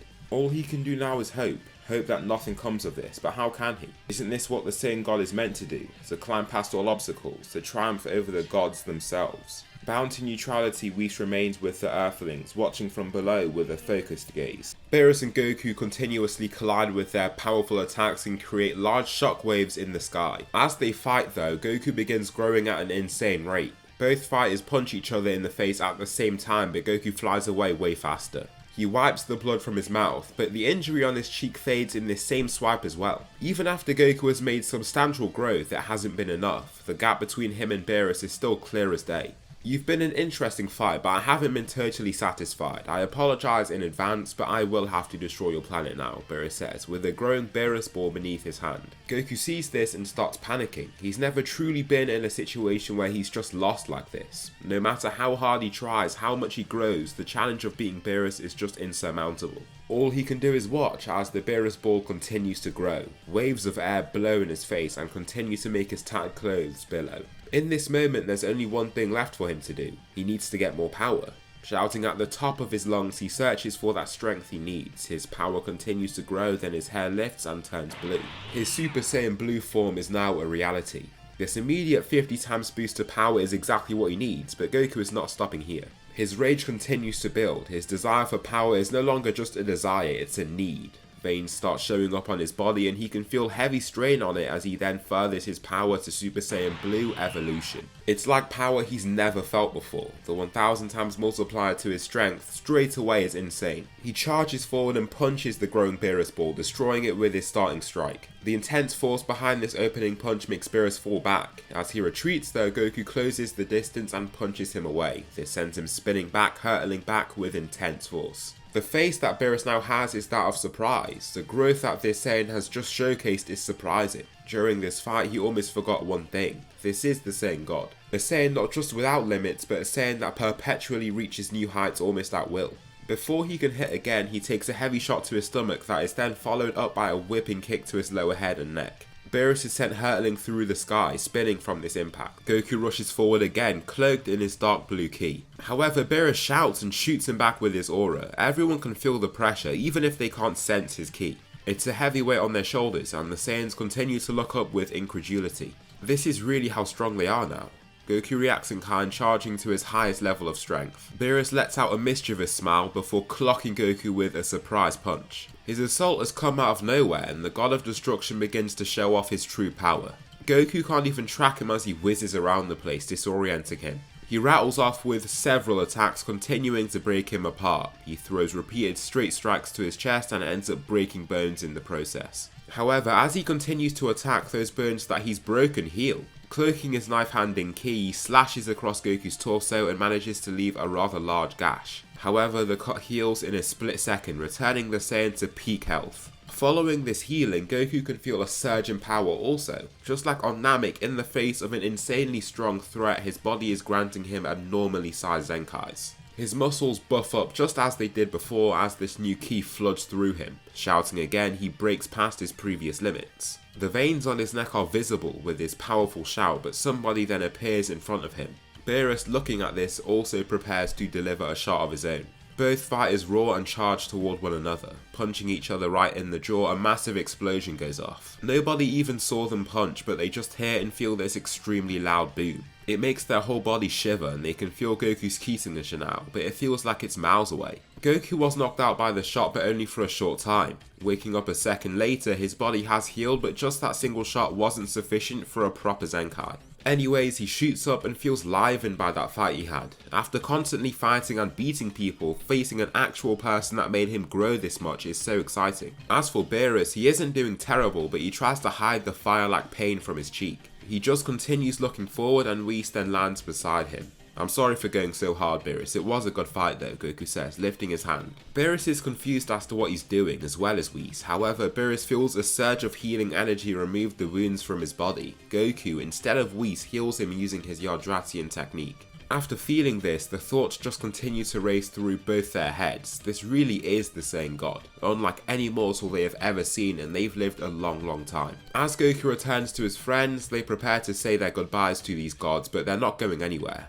What do you think you're doing? You're coming with us, Saiyan, Beerus orders. Goku feels quite surprised by this comment, and Beerus can see this. You can bring those Saiyans with you too. Don't you all want the power of the Super Saiyan God? There doesn't have to be one, Beerus furthers. Their eyes light up upon hearing this. The chance for them to grow even further makes them more than excited. Here the kids also want to tag along, but I think they're just too young for now. For them to leave school, their parents and the whole planet to train on Beerus' planet just seems a little far-fetched.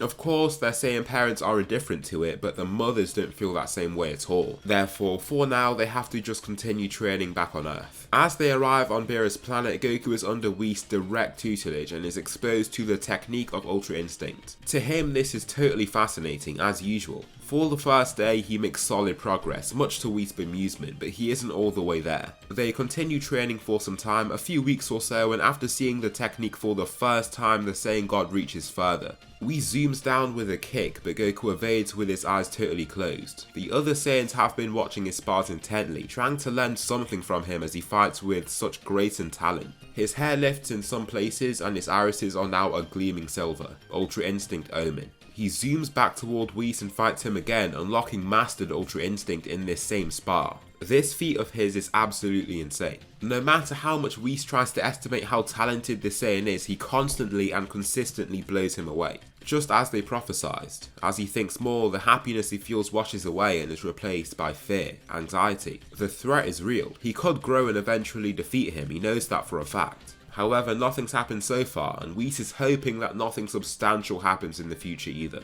Anyway, Frieza is revived and is here to get revenge on Goku. After just 4 months of training unlocking his golden form, he thinks it will be enough. The Frieza army is incident on the Earth, but the training Earthling Saiyans sense their power as they approach. All 4 are training in a gravity chamber at Trunks' Capsule Corp home. Vegeta usually uses this chamber, but because he isn't here right now, they can just use it themselves. They've also acquired Senzu Beans for this session of training, but there's only 2. Splitting them in half and taking it, all 4 of them are near to peak levels of strength.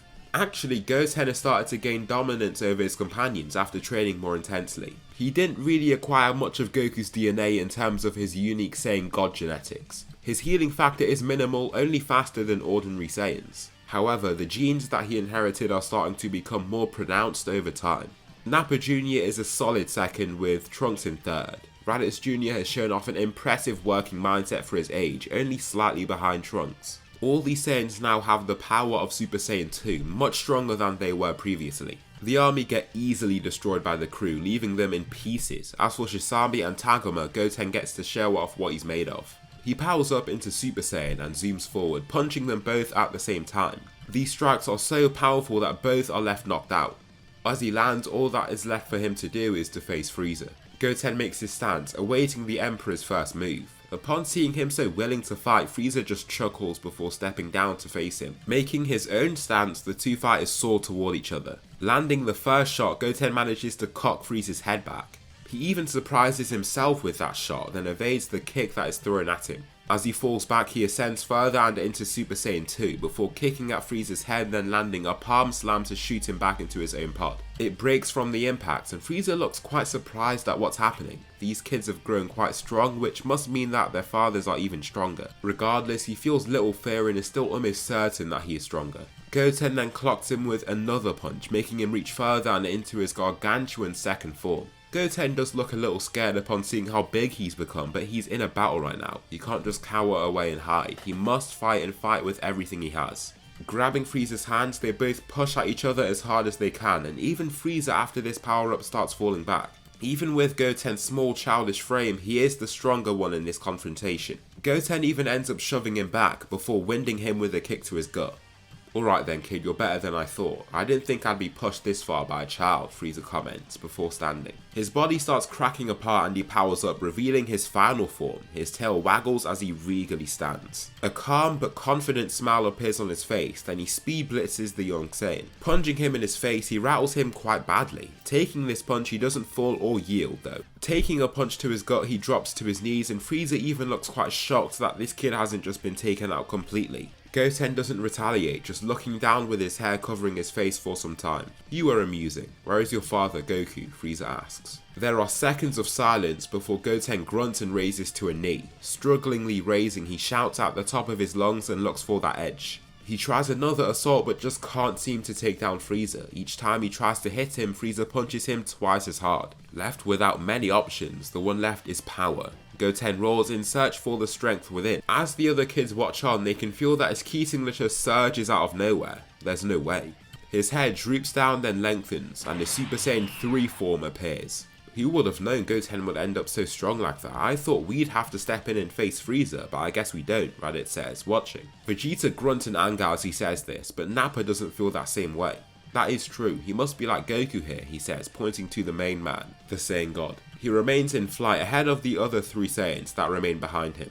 "I wonder what Frieza is back here for," Goku says, looking down. Goten socks Frieza, landing numerous punches straight to his face. After landing these clean, powerful strikes, the latter has a shocked look on his face. How has this kid just constantly gotten stronger? The wind is knocked right out of him and he then drops to his knees after taking that extremely heavy blow. Goten falls back several meters, charging his Kamehameha wave. The ki condenses into his palms and fires off toward the Emperor. Not even paying attention to what he's been doing, Frieza hastily jumps up and grabs the incoming energy wave. It lands onto his hands and he is immediately shot back from the force behind it. No matter how hard he tries to push back, it continues to throw him back as well. He is soon consumed by the blast and left in terrible condition. His body is covered in his own blood and bruises. He couldn't even transform in time to take this hit.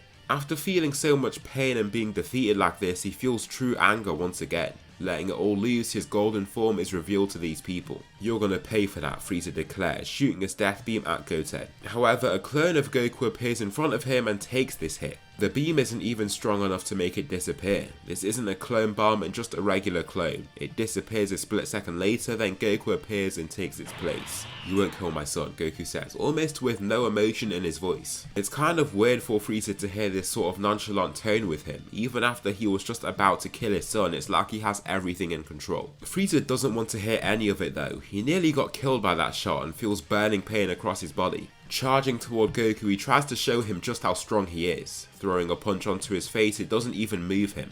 Not only that, but he also jerks back his hand upon seeing that 2 of his fingers have snapped. His body felt like complete bone then, like a wall. After seeing this, it's not even adding up for him. He's in his golden form and this Saiyan just took his attack like nothing. "You beat him once, I'm taking this fight, Kakarot," Vegeta orders, landing in front of him. His arms are crossed and Goku promptly backs off. "Of course," he says before flying away. The kids then follow him, eager to see their fathers again and hear of what they've learned from their training. Frieza is still kind of taken aback by that unexpected event. Will Vegeta be on that same level? Could he still beat Goku? He throws all these rationalizations into the back of his mind, then puts up his dukes, advancing toward Vegeta. You can see here that Vegeta will be a much easier threat to deal with. Kicking Vegeta in his head, he throws him back into a nearby rock hill. He is sent right through it and feels that his body is heavily bruised. He even coughs blood upon taking that hit. What this fuels him with though is anger. Now in Super Saiyan Blue, he stares down Frieza and closes the distance in a flash. Driving his fist into his gut, he leaves Frieza not just lost for words, but struggling to breathe. All the air that he sucked in is just shot straight out of him, and he's sure that he felt a few ribs crack. As he falls over, Vegeta jerks his head back up with a brutal uppercut, followed by a vicious front kick aimed right on his sternum. The force shoots Frieza straight off his feet and sends him rolling back, with numerous broken ribs and a broken down body. He coughs out volumes of blood and ends up falling onto his side when he tries to raise up. The pain is almost unbearable. "You grew stronger, but you didn't think that we'd do the same?" Vegeta asks. Frieza, unlike before, doesn't even have the strength to beg for Vegeta to save his life. All he can do is shoot him a glance of mercy and defeat. He hopes for a look of pity to be given in response, but no such thing comes. Vegeta continues to stare him down with eyes of indifference, eyes of remorselessness. Lifting his hand, Vegeta grows his signature Big Bang attack. "Begone," he coldly states, destroying the Emperor with this blast alone. Before he could even leave an impact, he is dead. Peace returns to Earth, and the plans of Frieza of defeating Goku have been foiled. What follows is the Tournament of Destroyers. Goku is eager to see if there are any strong mortals in the other universe, but Beerus swiftly shuts down his fun. "You think you're gonna have another fun fight with a mortal again? If you're stronger than me, you're stronger than every mortal in every universe," Beerus furthers. It's a hard statement to stomach, even for the others. It's hard to even comprehend, but it does make sense. "Oh," Goku says, almost with defeat. As a result, he doesn't even really see the need to participate. In canon, he did go up against the Great Challenge and ended up facing Hit, however he won't achieve that same thing here. There's no motivation with him whatsoever, and he just chooses not to participate. To fill his place, there is Goten, a strong and promising talent that is growing quite fast. He has Super Saiyan 3, and to reward him for his growth, the Saiyans grant him God Ki through the use of the God Ritual. This is partially a gift, but also to make sure that he can keep up with the people that he'll end up facing in this tournament.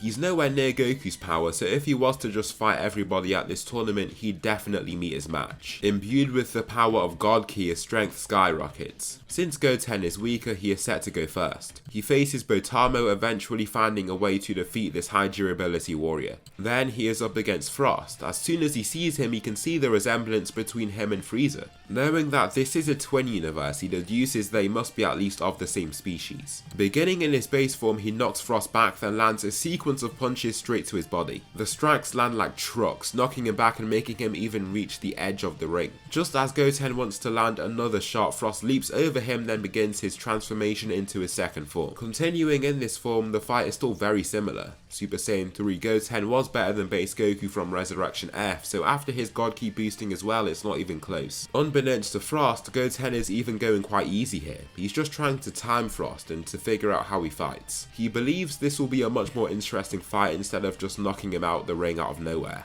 Frost then advances to his final form, ready to embarrass this kid.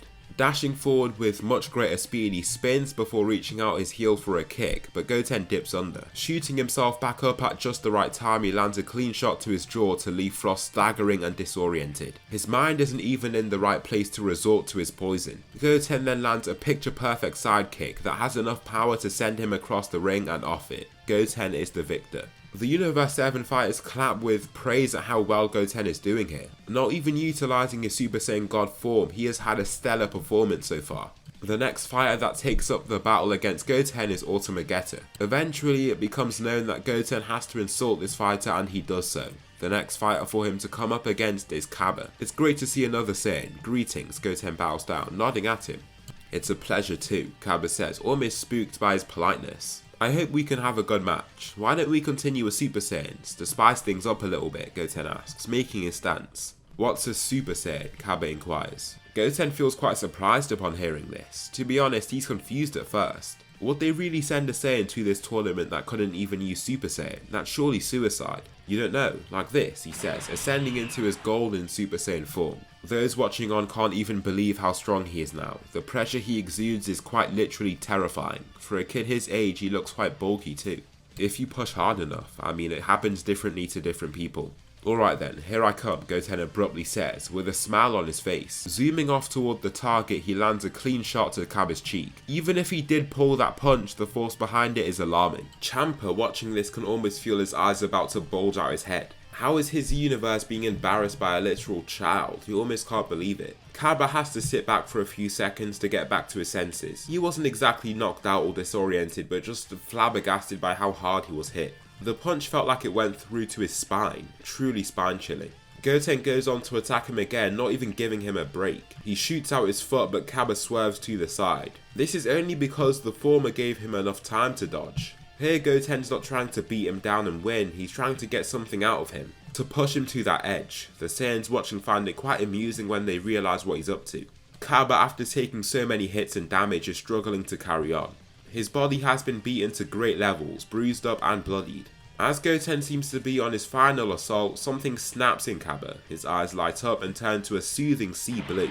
Then his hair goes golden as he then fights back with a punch on Goten. Hitting his face, he stops his assault right there. Kaba looks with the fiery eyes of a Super Saiyan. His previous calmness and warm attitude have washed away, leaving just the battle instinct. He elbows Goten in the jaw and he just backs up with the force of this strike to retreat. What follows is a much more enjoyable fight for Goten, however that isn't enough to satisfy him. Kaba still can't properly give him a challenge and so he just decides to take the win. You did really well with getting the Super Saiyan form for the first time, but I have to win this tournament to please my universe's god, Goten says, placing a fist in one palm and bowing. Well, I do too, Kaba says, leaping forward only to get punched straight off the ring and out entirely. The man that follows is none other than Hip. He doesn't find this kid amusing at all. To bring such dishonor and embarrassment to his universe, he has to win. Goten begins in his base form, trying to attack him from various angles with his nimbleness, but Hit can track him with ease. As he zips around him trying to find an opening, there's just nothing for him to work with. Therefore, he continues in Super Saiyan 3, zooming forward with great speed. This is when Hit almost comes to life. Widening his stance a little more, he lifts his forearm to block the initial attack before falling back from the force behind it. Goten performs a 360 flip before shooting out his leg, crashing it into his gut. He's sent sliding back, now with a livelier face that is overall still quite neutral.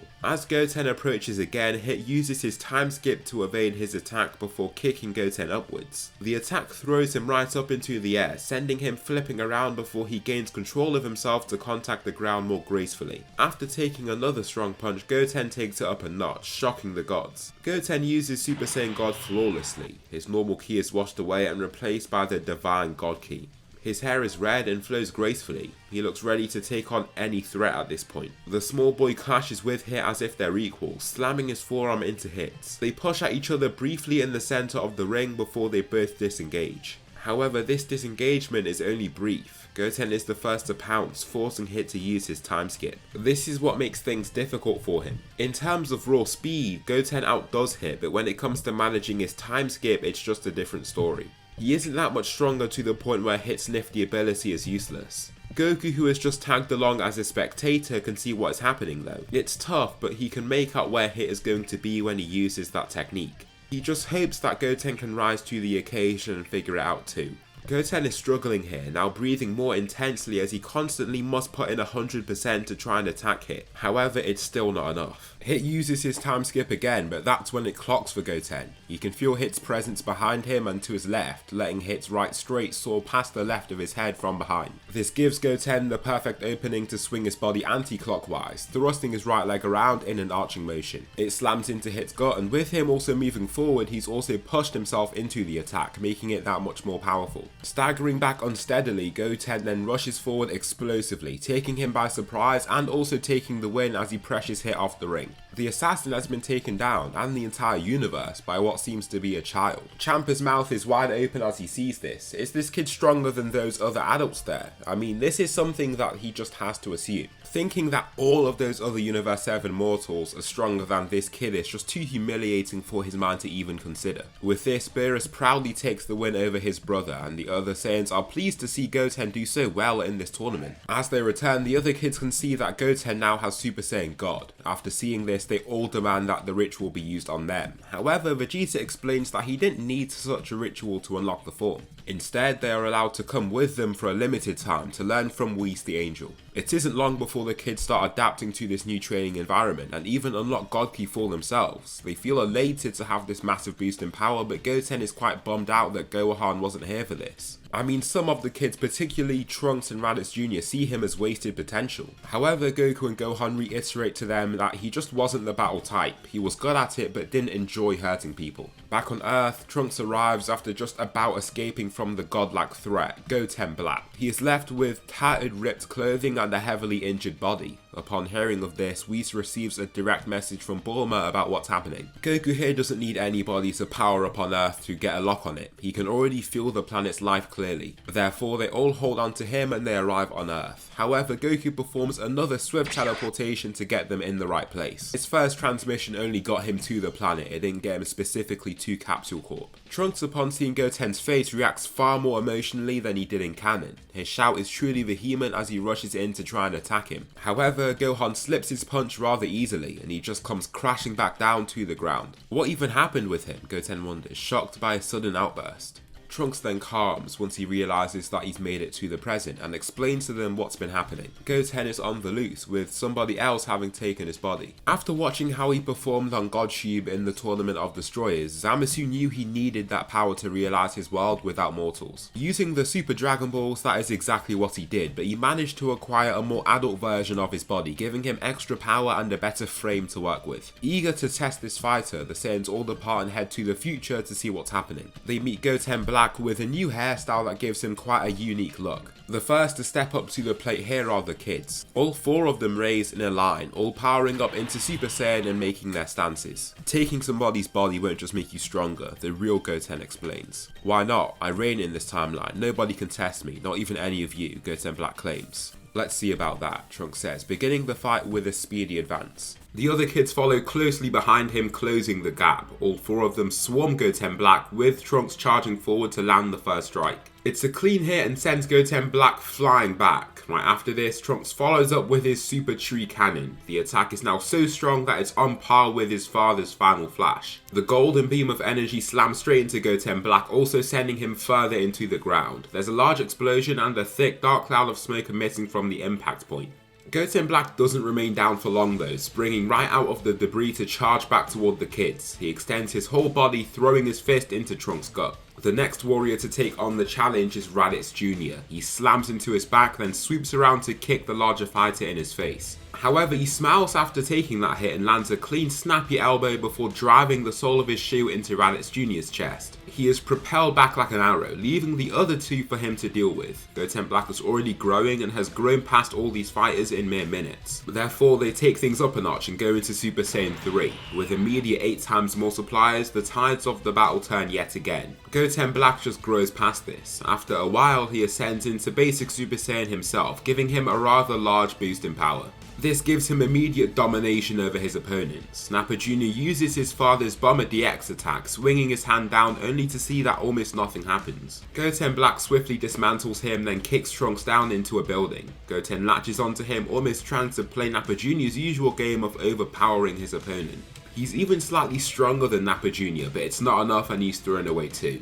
Raditz Jr., the weakest out the group, is also promptly dismantled. Once again, the kids all decide to go up a gear, going for full power, their Super Saiyan God forms. The kids form a line once again, but it seems like they do so with a little more purpose now. Let's use that combo we were working on, Trunks says. Yeah, that'll get him, Nappa Jr. adds, cracking his knuckles. What mere combination do you mortals think will defeat me? Goten Black asks, lifting his hands as if he's royalty. None of them reply, but then Goten just flies forward slightly. Trunks remains behind him, then Nappa Jr. moves to his left, with Raditz Jr. finally moving to his right. Goten zooms off, driving both fists forward in flight and into Goten Black's stomach. From the side, Nappa Jr. throws in 2 Bomber DX attacks, landing them perfectly. Subsequently, Raditz Jr. lands a clean kick to Goten Black's left flank, before using this force to spring back and use his father's signature attack, the Double Sundae. He also lands this cleanly, then Trunks lands a sequence of punches and kicks to his back and the back of his head as well. All these strikes land flush and with purpose, before he then retreats. In this moment, all 4 kids retreat with them, facing Goten Black, who is almost at the center of this cross-like formation they've made. All 4 of them start charging attacks, and Goten Black just looks around hastily. There isn't enough time for him to make a move, and their 4 signature blasts come soaring toward him. Goten's Kamehameha, Nappa Jr.'s Mouth Energy Wave, Trunks' Big Tree Cannon, and Raditz Jr.'s Double Sundae. All 4 attacks land and amplify at the center, creating a bright white light and explosion. Even those watching from below have to briefly shield their eyes. I hated when those kids used that attack on me, Nappa says, chuckling. It does work like a charm though, Goku replies. As this light dims, Goku Black is revealed with heavy bruising, almost dead. He doesn't even have his hands in fists and just looks ahead lifelessly. How he's remained in flight is quite honestly a miracle. In this time though, due to his divine nature, he starts to heal again and then shows off a new form entirely. The kids just watch on in horror as he does this. Jumping all the way up from Super Saiyan, he achieves the Super Saiyan Rose state. He has an arrogant smile on his face and looks around at these kids as if they're vermin. He creates a scythe of ki, rushing forward to slice at Goten's arm, severing it clean off. He swivels around, kicking him away to turn toward the other kids. He has his eyes on Nappa Jr. and pounces. Before he can move from where he is though, somebody appears out of nowhere, Goku. A clone of his grabs Goten, grabbing his loose arm and holding it to his body before healing the cut area. It then vanishes once the job is done. Another clone grabs all 3 of the other kids, transporting them down to ground before the real Goku is left to fly ahead of him.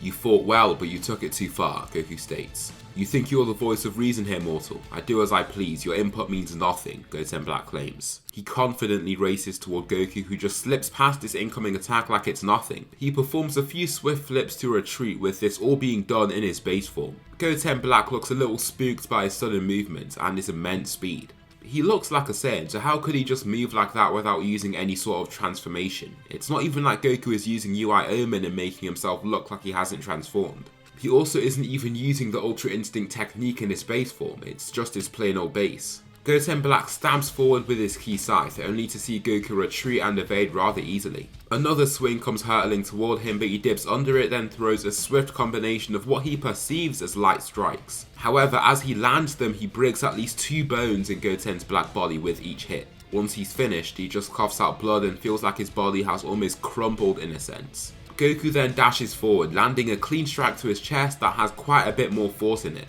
This is what does some real damage. Goten Black's eyes almost look lifeless as he is left to slowly float away, coughing out even more blood. A moment later, he seems to lose consciousness and starts to drop, but is caught by someone else and brought to safety, Zamasu. However, Goku teleports to arrive by their side. It's you, isn't it? You took his body, Goku smartly deduces. It's me, but a different version of me, yes, Zamasu explains. He's immortal, so he feels almost invincible in this setting. It doesn't even matter if Goku is stronger than him. However, he lifts his hand and aims it straight at his face. He then gets his other and aims it lower, at Goten Black this time. I'm sorry, but you cannot continue like this. Your mission is beyond evil. Us mortals are beings just like you. Just because we're flawed, I mean that's just who we are. We're not proud to be this way, but that's just who we are. Why hold it against us? Goku asks. Zamasu is getting quite annoyed by Goku's above it all nature, like he can just swoop in and control every situation that he's in. It's like he's just letting them continue, like he can come in and foil their plans at any point, almost as if he's trying to act as if he's immortal. Just as Zamasu tries to act, his body turns to dust, along with Goten Black's. Goku has used the Hakai technique. He used it in the manga at this point, and with his greater affinity for battle techniques, it works properly in this scenario. It takes longer to erase Zamasu for Goku, and it isn't easy on him, but he gets the job done. Sand appears at his feet, but he is happy to know that the job is done. Zamasu has been soundly defeated. Future Trunks is more than grateful for their help, and the others head back to the present. They all arrive back and Trunks then returns, saying his thanks and goodbyes. The kids aren't allowed to go back to training now though. Bulma and Chi-Chi along with Launch and 18 don't want to see them just leaving out of nowhere. However, they've been given a solid foundation and can still make progress back on Earth. This is when the Tournament of Power happens. Beerus tries to say to Goku that the chances of him finding a fighter for him that will be a true challenge is close to none. Mortals can't just become as strong as he is right now. However, Goku is not buying it. During this time, Nappa and Vegeta are under Beerus' tutelage, and both fighters can now use Ultra Ego. Raditz, however, still showed promise for Ultra Instinct, and it showed. He unlocks UI Omen by this time. All these fighters are now insanely strong, well on their way to even rivaling Beerus, just like Goku. Beerus hasn't made this explicit, but he sees the mind of a god of destruction in Vegeta. He isn't pure evil, but seems like someone that could destroy if that's what he has to do. That sharp, battle-like mind is perfect for the job. While the others are well on their way to reaching Beerus' level, Goku has already climbed far past that point. He's now progressing toward Whis' level of strength. Whis is still a big challenge, and he isn't quite close to reaching him yet. As a preliminary to the Tournament of Power, Goku faces Toppo. In just his base form, he manages to completely overpower him. He uses flawless technique, and it's like there are eyes in the back of his head. He can read Toppo like a book while fighting with complete unpredictability. It's tough to even comprehend how good of a fighter he is, not just in terms of power but in terms of skill and intelligence. The fight is over and the gods are stunned. Just what is going to happen in this tournament if a literal god of destruction in training was manhandled like that so easily? For the Universe 7 team, I'd say it's quite different here. First, the kids are definitely chosen as well as the Saiyans. This leaves only 2 extra spots for others to participate. Gohan is chosen as one member along with Piccolo. This fills up their squad and not even one full human takes part. They have true raw power for this event now. The Universe take part with confidence. The kids set their sights on some of the fighters they think are strong from what they look like. The people they look at more closely are Toppo and Jiren. As for the others, they can tell they won't be a true challenge. As the fight begins, the group of 4 just leap straight toward Toppo. They all land, encircling him and readying themselves for battle. "Come on, show us what you're made of," Trunks says, crouching down into a battle stance. He just looks around him, amused by how confident these children seem to be in facing him. They all close in on him, but he focuses on one at a time. Kicking Trunks right in his head, he grabs Goten to slam him down. The other 2 aren't much of a threat for him, and he knocks them both back with double drop kicks. "You kids were confident, I respect that, but utterly foolish," he comments, looking down at all 4 of them. Trunks chuckles before a red aura envelops his body. The same then happens for the other 3 kids as they all use their Super Saiyan God forms in unison. "Were we?" Trunks says, before he starts stepping around him with amazing agility. So do the other 3 kids, and this is when Toppo realizes just what he's gotten into here. Raditz Jr. soars in with his long hair flowing behind him. Punching Toppo right in the face, he sends him stumbling back to Trunks that knees him in his back. This harsh strike causes substantial damage, then Nappa Jr. lands slow but heavy punches to his body. Finishing with the Bomber DX attack, Goten flies out from the smoke at the head of this group. Landing 2 kicks in quick succession, he lands before punching Toppo straight off the ring to eliminate him. Toppo appears in his seat up in the stands and almost can't believe what's happened. It feels so weird to have been taken down like that so easily. It didn't even feel real. Having been defeated by children also makes the situation that much more embarrassing. Jiren looks as nonchalant as ever, looking around the arena with death glares. However, the person that appears before him is Goku.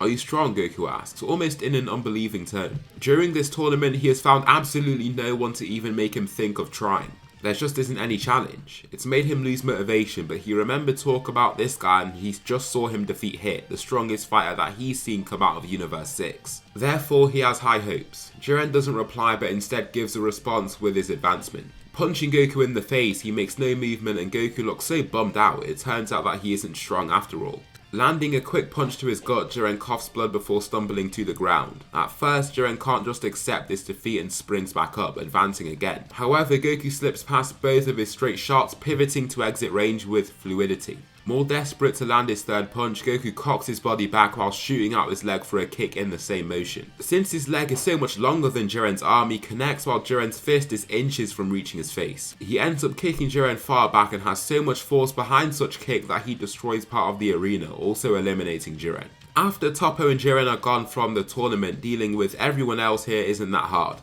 Universe 7 are easily the victors, and many of the members didn't even get to face very strong people, so to them this tournament wasn't exactly that enjoyable. They're just happy to know that their universe will remain. With the wish that they receive, they kindly wish for the other universes to come back, so the tournament doesn't have such a bad ending after all. Here, Goku and the crew head back to Beerus' planet with the kids heading back to Earth. They already know how to use GOKU, and so they don't have to remain training there that much. They could learn Ultra Instinct, but they have all the time in the world for that. Without Frieza being given life by Whis after the Tournament of Power since he didn't participate, it's Sorbet that has to bring him back to life. The way he does this is that he uses Torombo, the eternal dragon of Planet Cereal. He wishes for Frieza to be revived and he is reborn. Broly arrives on Earth where the Saiyans meet him firsthand. They're very curious since they believe that they were the only Saiyans left. Broly is tasked with facing Vegeta first, and he flies straight off to attack him. Punching Vegeta in the face, he is launched back, but he slows himself down by skidding over the ice. As Broly just mindlessly rushes forward to attack him again though, he lifts up a rock and explodes it in his face, giving him ample time to think of strategy and gain some distance. The first bit of the fight is by far on Vegeta's favour. Unlike before, Vegeta stays on top for a very long time, and Broly can't just climb to his power in a heartbeat.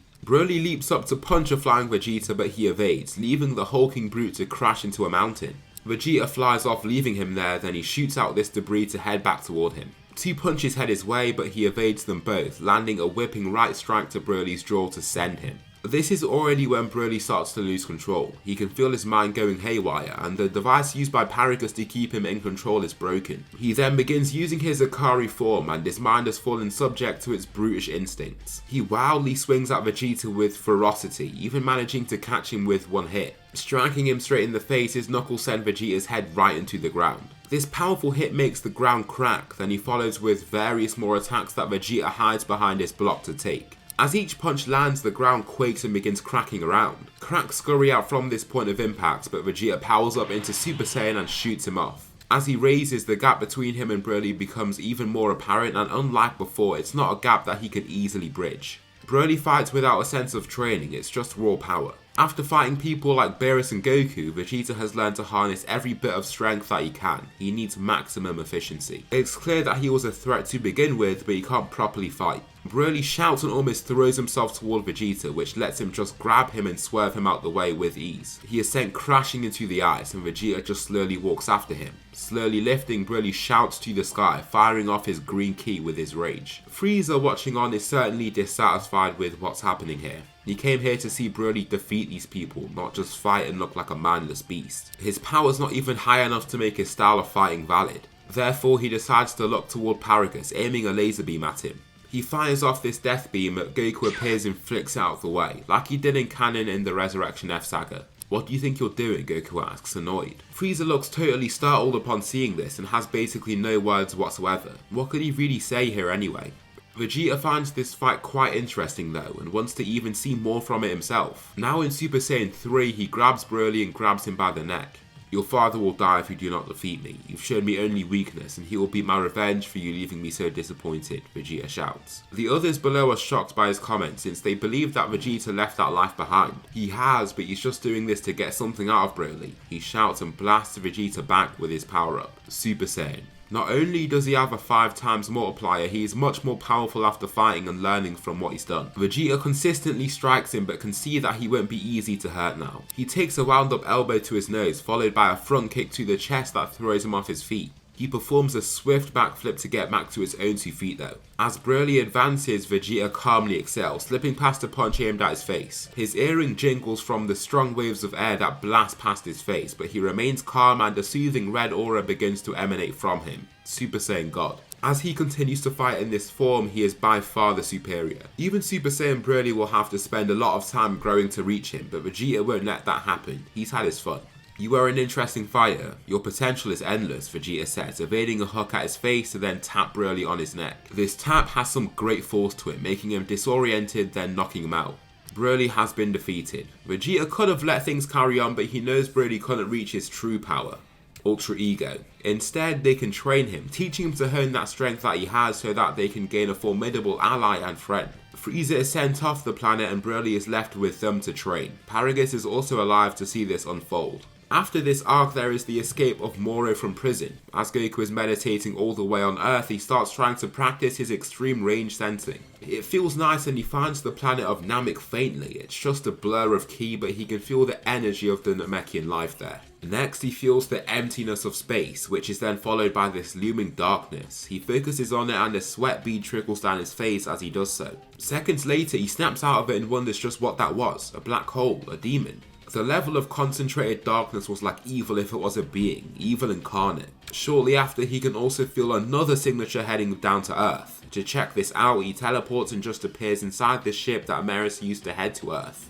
The people inside are startled, along with Meris, who jumps up and aims his stun gun at him. "Stand down, identify yourself," Meris orders. "Sorry, you're the guys coming to my planet unannounced. I should be the one asking questions," Goku says, lifting his hands. "Keep those hands of yours where I can see them," Meris says. "But really, why are you here?" Goku asks, as his hands are still lifted. Meris just decides to use his stun gun anyway, surprised to see Goku stumble for some time but slowly stabilize. "What was that? That felt weird," Goku says, before being shot a few more times. His vision starts going blurry and the feeling of drowsiness is even more intense, but he returns to normal in a few short seconds. Meris looks down at his own stun gun, a little confused. How was Goku just taking that stunning device easily?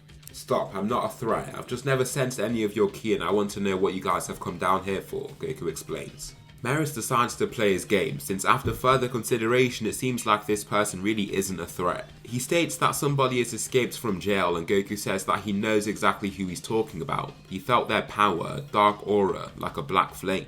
We'll take you to him if you think you're strong enough to face him, Meris offers. Take me to him, we can go right now, I'll teleport you all and this ship if you like, Goku furthers. It's faint but I can sense him. Even if we don't get in the right place, I'll just teleport again so we end up exactly where we need to be. Meris takes Goku up on this and they arrive on Namek soon after. Goku doesn't believe that he'll need his friends for this. I mean, he doesn't want anything to happen since he just felt how evil this person was. Also, he's very confident that whoever he will meet here won't give him that much of a challenge. Goku stands before Moro on Namek, stood looking above. He shows no fear and shoots a powerful gaze up. Moro feels a slight sense of fear but then remembers who he is. He might not be in his strongest state here, but he certainly has many tricks up his sleeve. Goku shoots off, breaking the ground from how much force he applies onto it. He punches Moro off the rock that he was on and really destroys him. He whizzes around him with great speed, which makes him almost unable to detect. Goku even creates numerous clones to attack from many angles, which just makes this whole fight hell for Moro. In this old decrepit form of his, there is very little that he can do to keep up with him. Punching him in the chest, the clones follow up with powerful combinations to break Moro apart even more. Sent through a boulder from a vicious front kick, he doesn't look to be in the best state. Goku then lands ahead of him with his arms just crossed. As he lands, that's when something clicks. Now that he's so close to Moro, he can feel his ki more accurately. When he senses it, he can sense the individual souls trapped inside him, feeding him with power and life force. He can tell that's the reason why this ancient being is alive in the first place. Moro lifts his hands like a wizard would, feeling energy soar into his body. He draws from Goku for strength, and after seconds there is a revelation that hits him. The man that stands before him is a bottomless well of power. No matter how much he takes from him, it just feels like he has more to share. Moro could feel his body being nourished and overpowered. He starts to look vascular and more muscular. He takes the maximum amount he can for being that age and smiles to himself. He charges into the battle and lands the first punch, which throws Goku's head back. He then follows up with a kick to his body and yet another punch. After becoming so strong, Moro is having the time of his life. This is actually making Goku think more carefully because he can feel that Moro is nearing his own strength through just absorbing his own. Goku has infinite stamina, so no matter how much energy he takes from him, he will never feel fatigue. This makes the fight even more challenging as time passes. Moro shouts, aiming to punch Goku only to see that he swaps places with a clone bomb. A massive explosion goes off, then the Saiyan fires off many death beams into the smoke. These piercing blasts do leave bruises on him, but all Moro must do is use his own power to heal those wounds. It's not that bad for him and he feels elated to be back in the game, fighting with true power.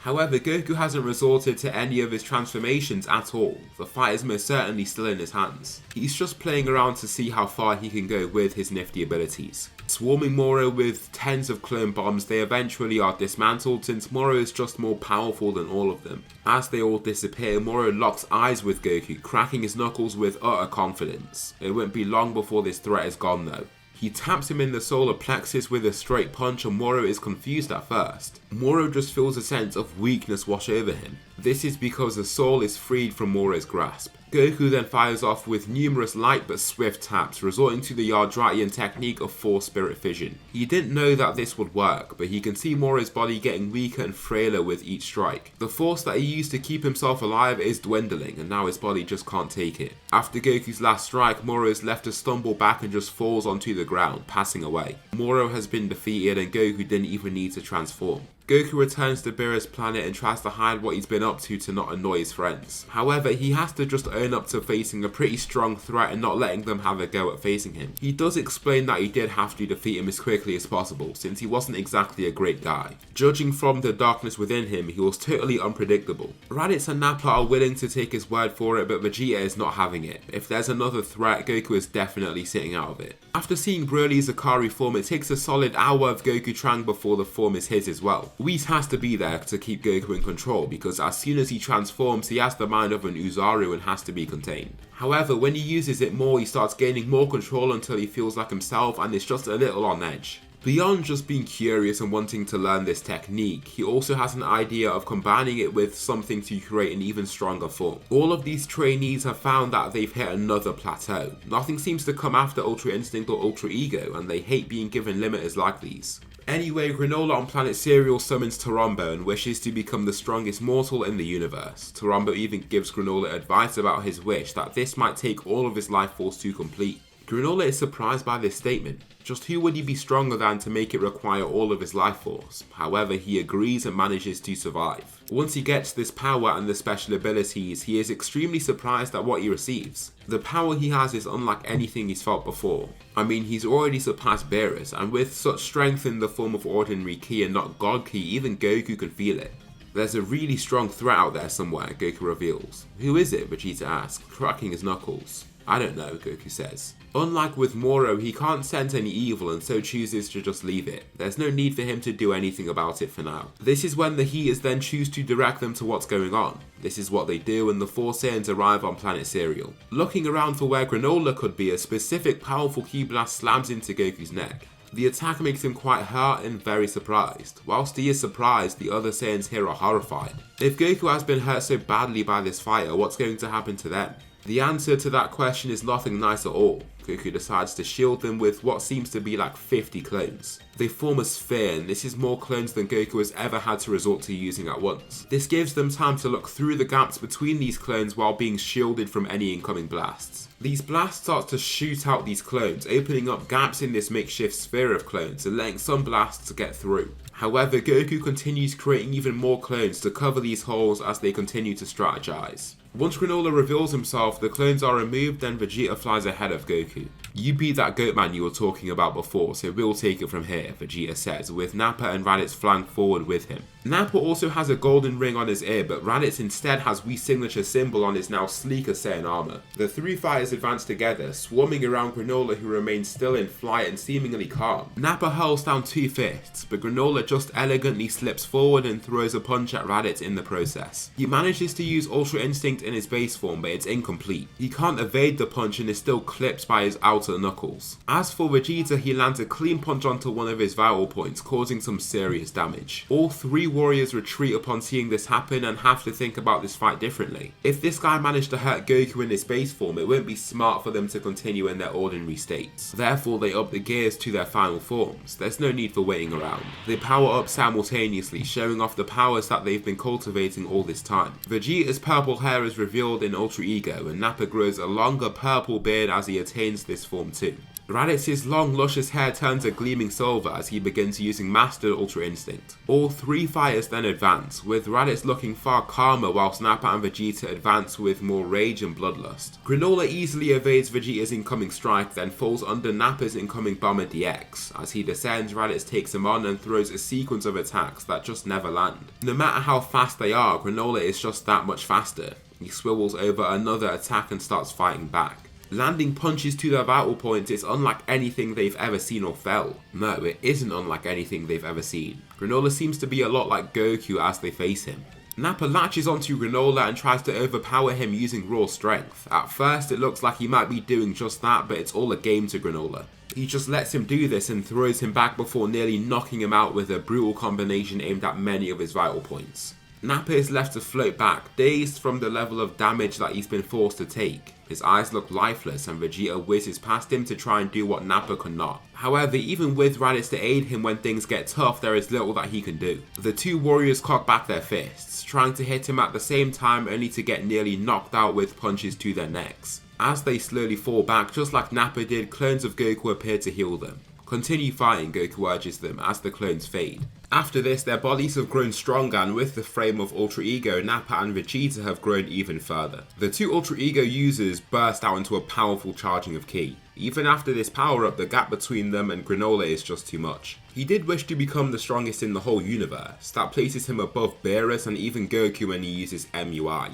These group of Saiyans can only contest Goku in his base form when they play as witty as possible and when Goku isn't going as hard as he could. This is a losing game, and it has been from the start. Granola kicks Raditz in a vital point in his neck and places sufficient force in his strike to knock him out. As for Nappa and Vegeta, he continues to throw powerful, relentless attacks between them that they can't even perceive as they come. However, they can certainly feel the pain and agony from each crushing punch or kick. All 3 warriors have been knocked out and are caught by 3 Goku clones. As he's been watching, he is just a little confused as to how this fighter is as strong as he is. How come that he's so easily beaten some of the strongest mortals of all time? It just doesn't really make sense to him. He is forced up into Mastered Ultra Instinct and fights Granola with this new power. This is where he gains the upper hand. His attacks are faster, and with his Ultra Instinct he can dodge attacks rather easily and keep himself untouched. Granola overextends with an attack to land, then Goku punches Granola hundreds of meters down and into the ground. Teleporting down there to appear in front of him, he then disappears, a clone. Looking up, he can see the fighter yet again, but he doesn't give him much time to just look at him. He comes zooming down and punches him in the chest, throwing his real body right into the fight yet again. You can use clones too, Goku says, without much happiness or bubbliness that he usually showcases. Granola doesn't even reply immediately and lands in front of him. They're surrounded by rubble and their fight continues. Unlike before, Goku does not have the upper hand. He may be faster and his Ultra Instinct makes him very difficult to hit, but you can't even hit Granola too. Stepping back, Granola fires off with several blasts at his vital points and causes some good damage. However, his healing factor means that the blasts don't do much. This is what he realizes after some time. He just continues firing off accurate blasts of ki and sees Goku take each one, like an impenetrable wall, unable to be hurt. Granola carries on for some time just firing off at him, but he doesn't exactly know what he's doing.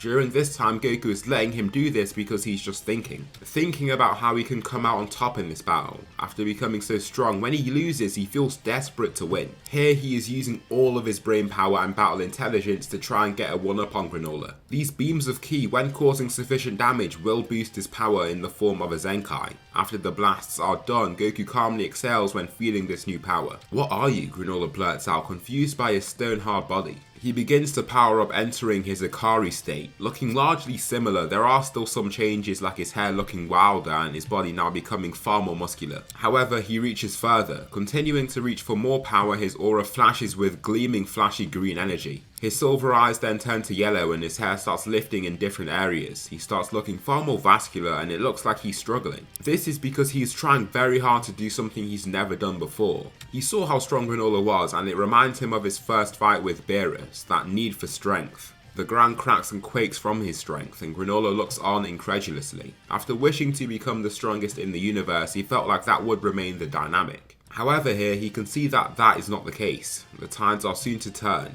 Goku screams vehemently, drawing every drop of power from within and attains a new transformation entirely. The combination of Ultra Instinct and Ikari. The wrathful form and Ultra Instinct. What should I call this? I'll call it Ultra Saiyan, Goku says. That's a terrible name, Vegeta says from behind him. Yeah, I don't know why he went for that, Raditz adds.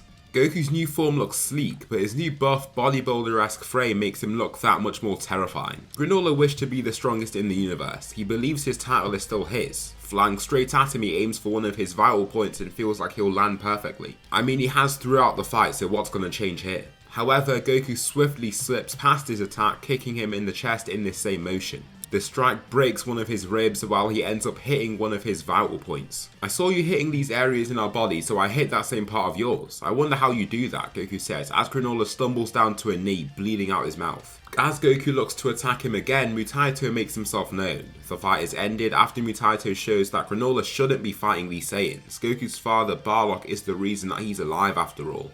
Turning around, Goku can see Gas has arrived and is now the strongest in the universe, even above him. However, in this moment, Goku is not aware of that fact. This makes his confidence remain. After climbing above Granola, he believes that he can win this fight as well. His Ultra Saiyan form appears yet again, creating ripples in the air that surrounds him. Those watching on can't help but feel awe at how mind-numbingly strong he's become. He's surrounded by a radiant, majestic, galactical aura with flashes of green ki throughout it. His eyes are a glowing gold, and even after seeing the form before it, doesn't make witnessing it any less magical. Goku soars off toward Gas, creating several clones in the process. Gas resorts to the use of his glowing weapons, attacking them with various shaped weapons. Many of them are taken out with these single attacks, leaving just the real Goku left. He slams into a pink energy shield that Gas has manifested from out of nowhere and gets swatted back. He immediately tries to fly back only to get punched right in his face. As the fight continues, it's clear that Gas here has the edge. However, something weird starts to happen. In just minutes, Gas' body begins to deteriorate. His age is already catching up to him. The life force he used to become this strong was enormous. His skin wrinkles in real time and he weakens at the same time. He gets Goku with a good punch, but as the attacks continue to come in, Goku starts taking and blocking more and more of them. It just seems that after enough time they don't have much power behind them. Goku then grabs the frail weakening gas by the neck and slams him into the ground with full force. Leaping up, he grabs the clone bomb that he creates, grabbing them to spin them around and throw them down toward gas, where they violently detonate. A bright explosion occurs, leaving a near-dead gas continuing to age below. Goku made sure not to put his full force into that attack since he didn't have intent to kill there. However, there isn't really much of a choice because gas continues to age and eventually dies. As Goku has thrown him, somebody arrives shortly after, Frieza. "Hello there, Saiyans," Frieza says. Goku just turns to him with the battle-ready eyes of a Saiyan. There's no calmness that remains for him. With this new state of being, he has the nifty abilities of Ultra Instinct but the heightened battle awareness and mentality of a true Saiyan. He remains cautious, then Frieza shows off what he's been working on, his Black Frieza form. He flies straight at Goku, throwing a punch at him. As his fist whips through the air, heading right for Goku's head, he catches it and uses his gained impetus against him. Frieza is sent flying to the ground and Goku continues to stand over him. The level of humiliation that Frieza feels in this moment is insane. Even after 10 whole years of training, being blessed by his incredible mutant genetics and talent, Goku has just thrown him to the side as if he's a weakling. Unable to accept this, he fires back toward him with a relentless sequence of punches. Those watching on are amazed by how fast he's moving, but Goku is just moving that bit faster. He can move away and catch any attack coming toward him, and as Frieza thrusts his whole body into the last punch, it is caught all the same. Driving his free fist up and into his chin, the former Emperor is left almost totally dazed. Stumbling to the floor, the wall continues to move as Goku stands before him. "Just get out of here, Frieza. I don't want to have to kill you," Goku states. After some time, Frieza looks more present and he just stares at Goku in silence. Out of nowhere, he screams at the top of his lungs before getting up and flying off as fast as he can. Upon returning from Planet Cereal, Whis is pretty interested in how strong Goku's become. However, someone else wants to catch a glimpse of this powerful Saiyan, the Omni King. Summoned to Zeno's palace, the Grand Priest and Zeno watch intently as the first mortal in history to ascend past an angel could be standing before their eyes. Welcome, Goku, and welcome fellow angels and gods of destruction to the match we have before you.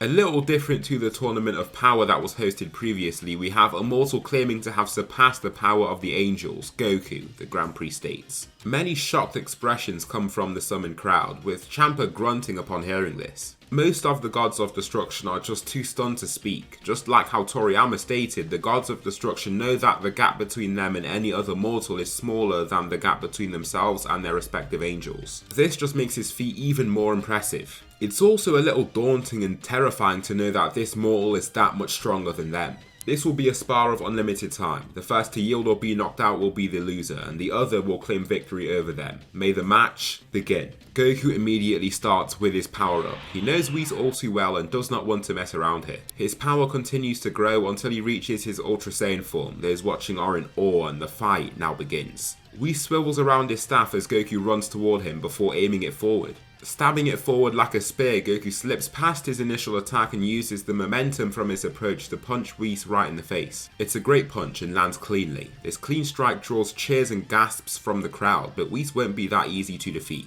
With the back of his staff, he knocks Goku away before blocking a few more punches and kicks using his staff. Spinning it around his back and swapping hands, he whips the staff toward Goku and clocks him on the jaw. However, he looks surprisingly well after taking that hit. Whis pulls back his staff, leaping forward to throw a side kick only for Goku to leap over his extended leg and kick him in the face. As Whis falls back, Goku throws two picture-perfect straight punches before Whis evades the final attack with the use of his Ultra Instinct. Both fighters return to range, wary of what the other can do. If Goku tries to fight messy, he will likely fall victim to Whis' superior technique and battle intelligence. However, what he knows he can rely on now is brute strength and physical capability. 10 clones of Goku appear around Whis, all with his strength. They encircle him and the announcer of this match immediately lifts his mic. Would you look at the situation that Whis is in now? Surrounded by clones of Goku, the fight has just gotten 10 times harder, literally. The clones then swarm Whis. He closes his eyes and breathes calmly. Gripping his staff more tightly, he kicks back two clones by leaping and kicking, doing the splits as he does this.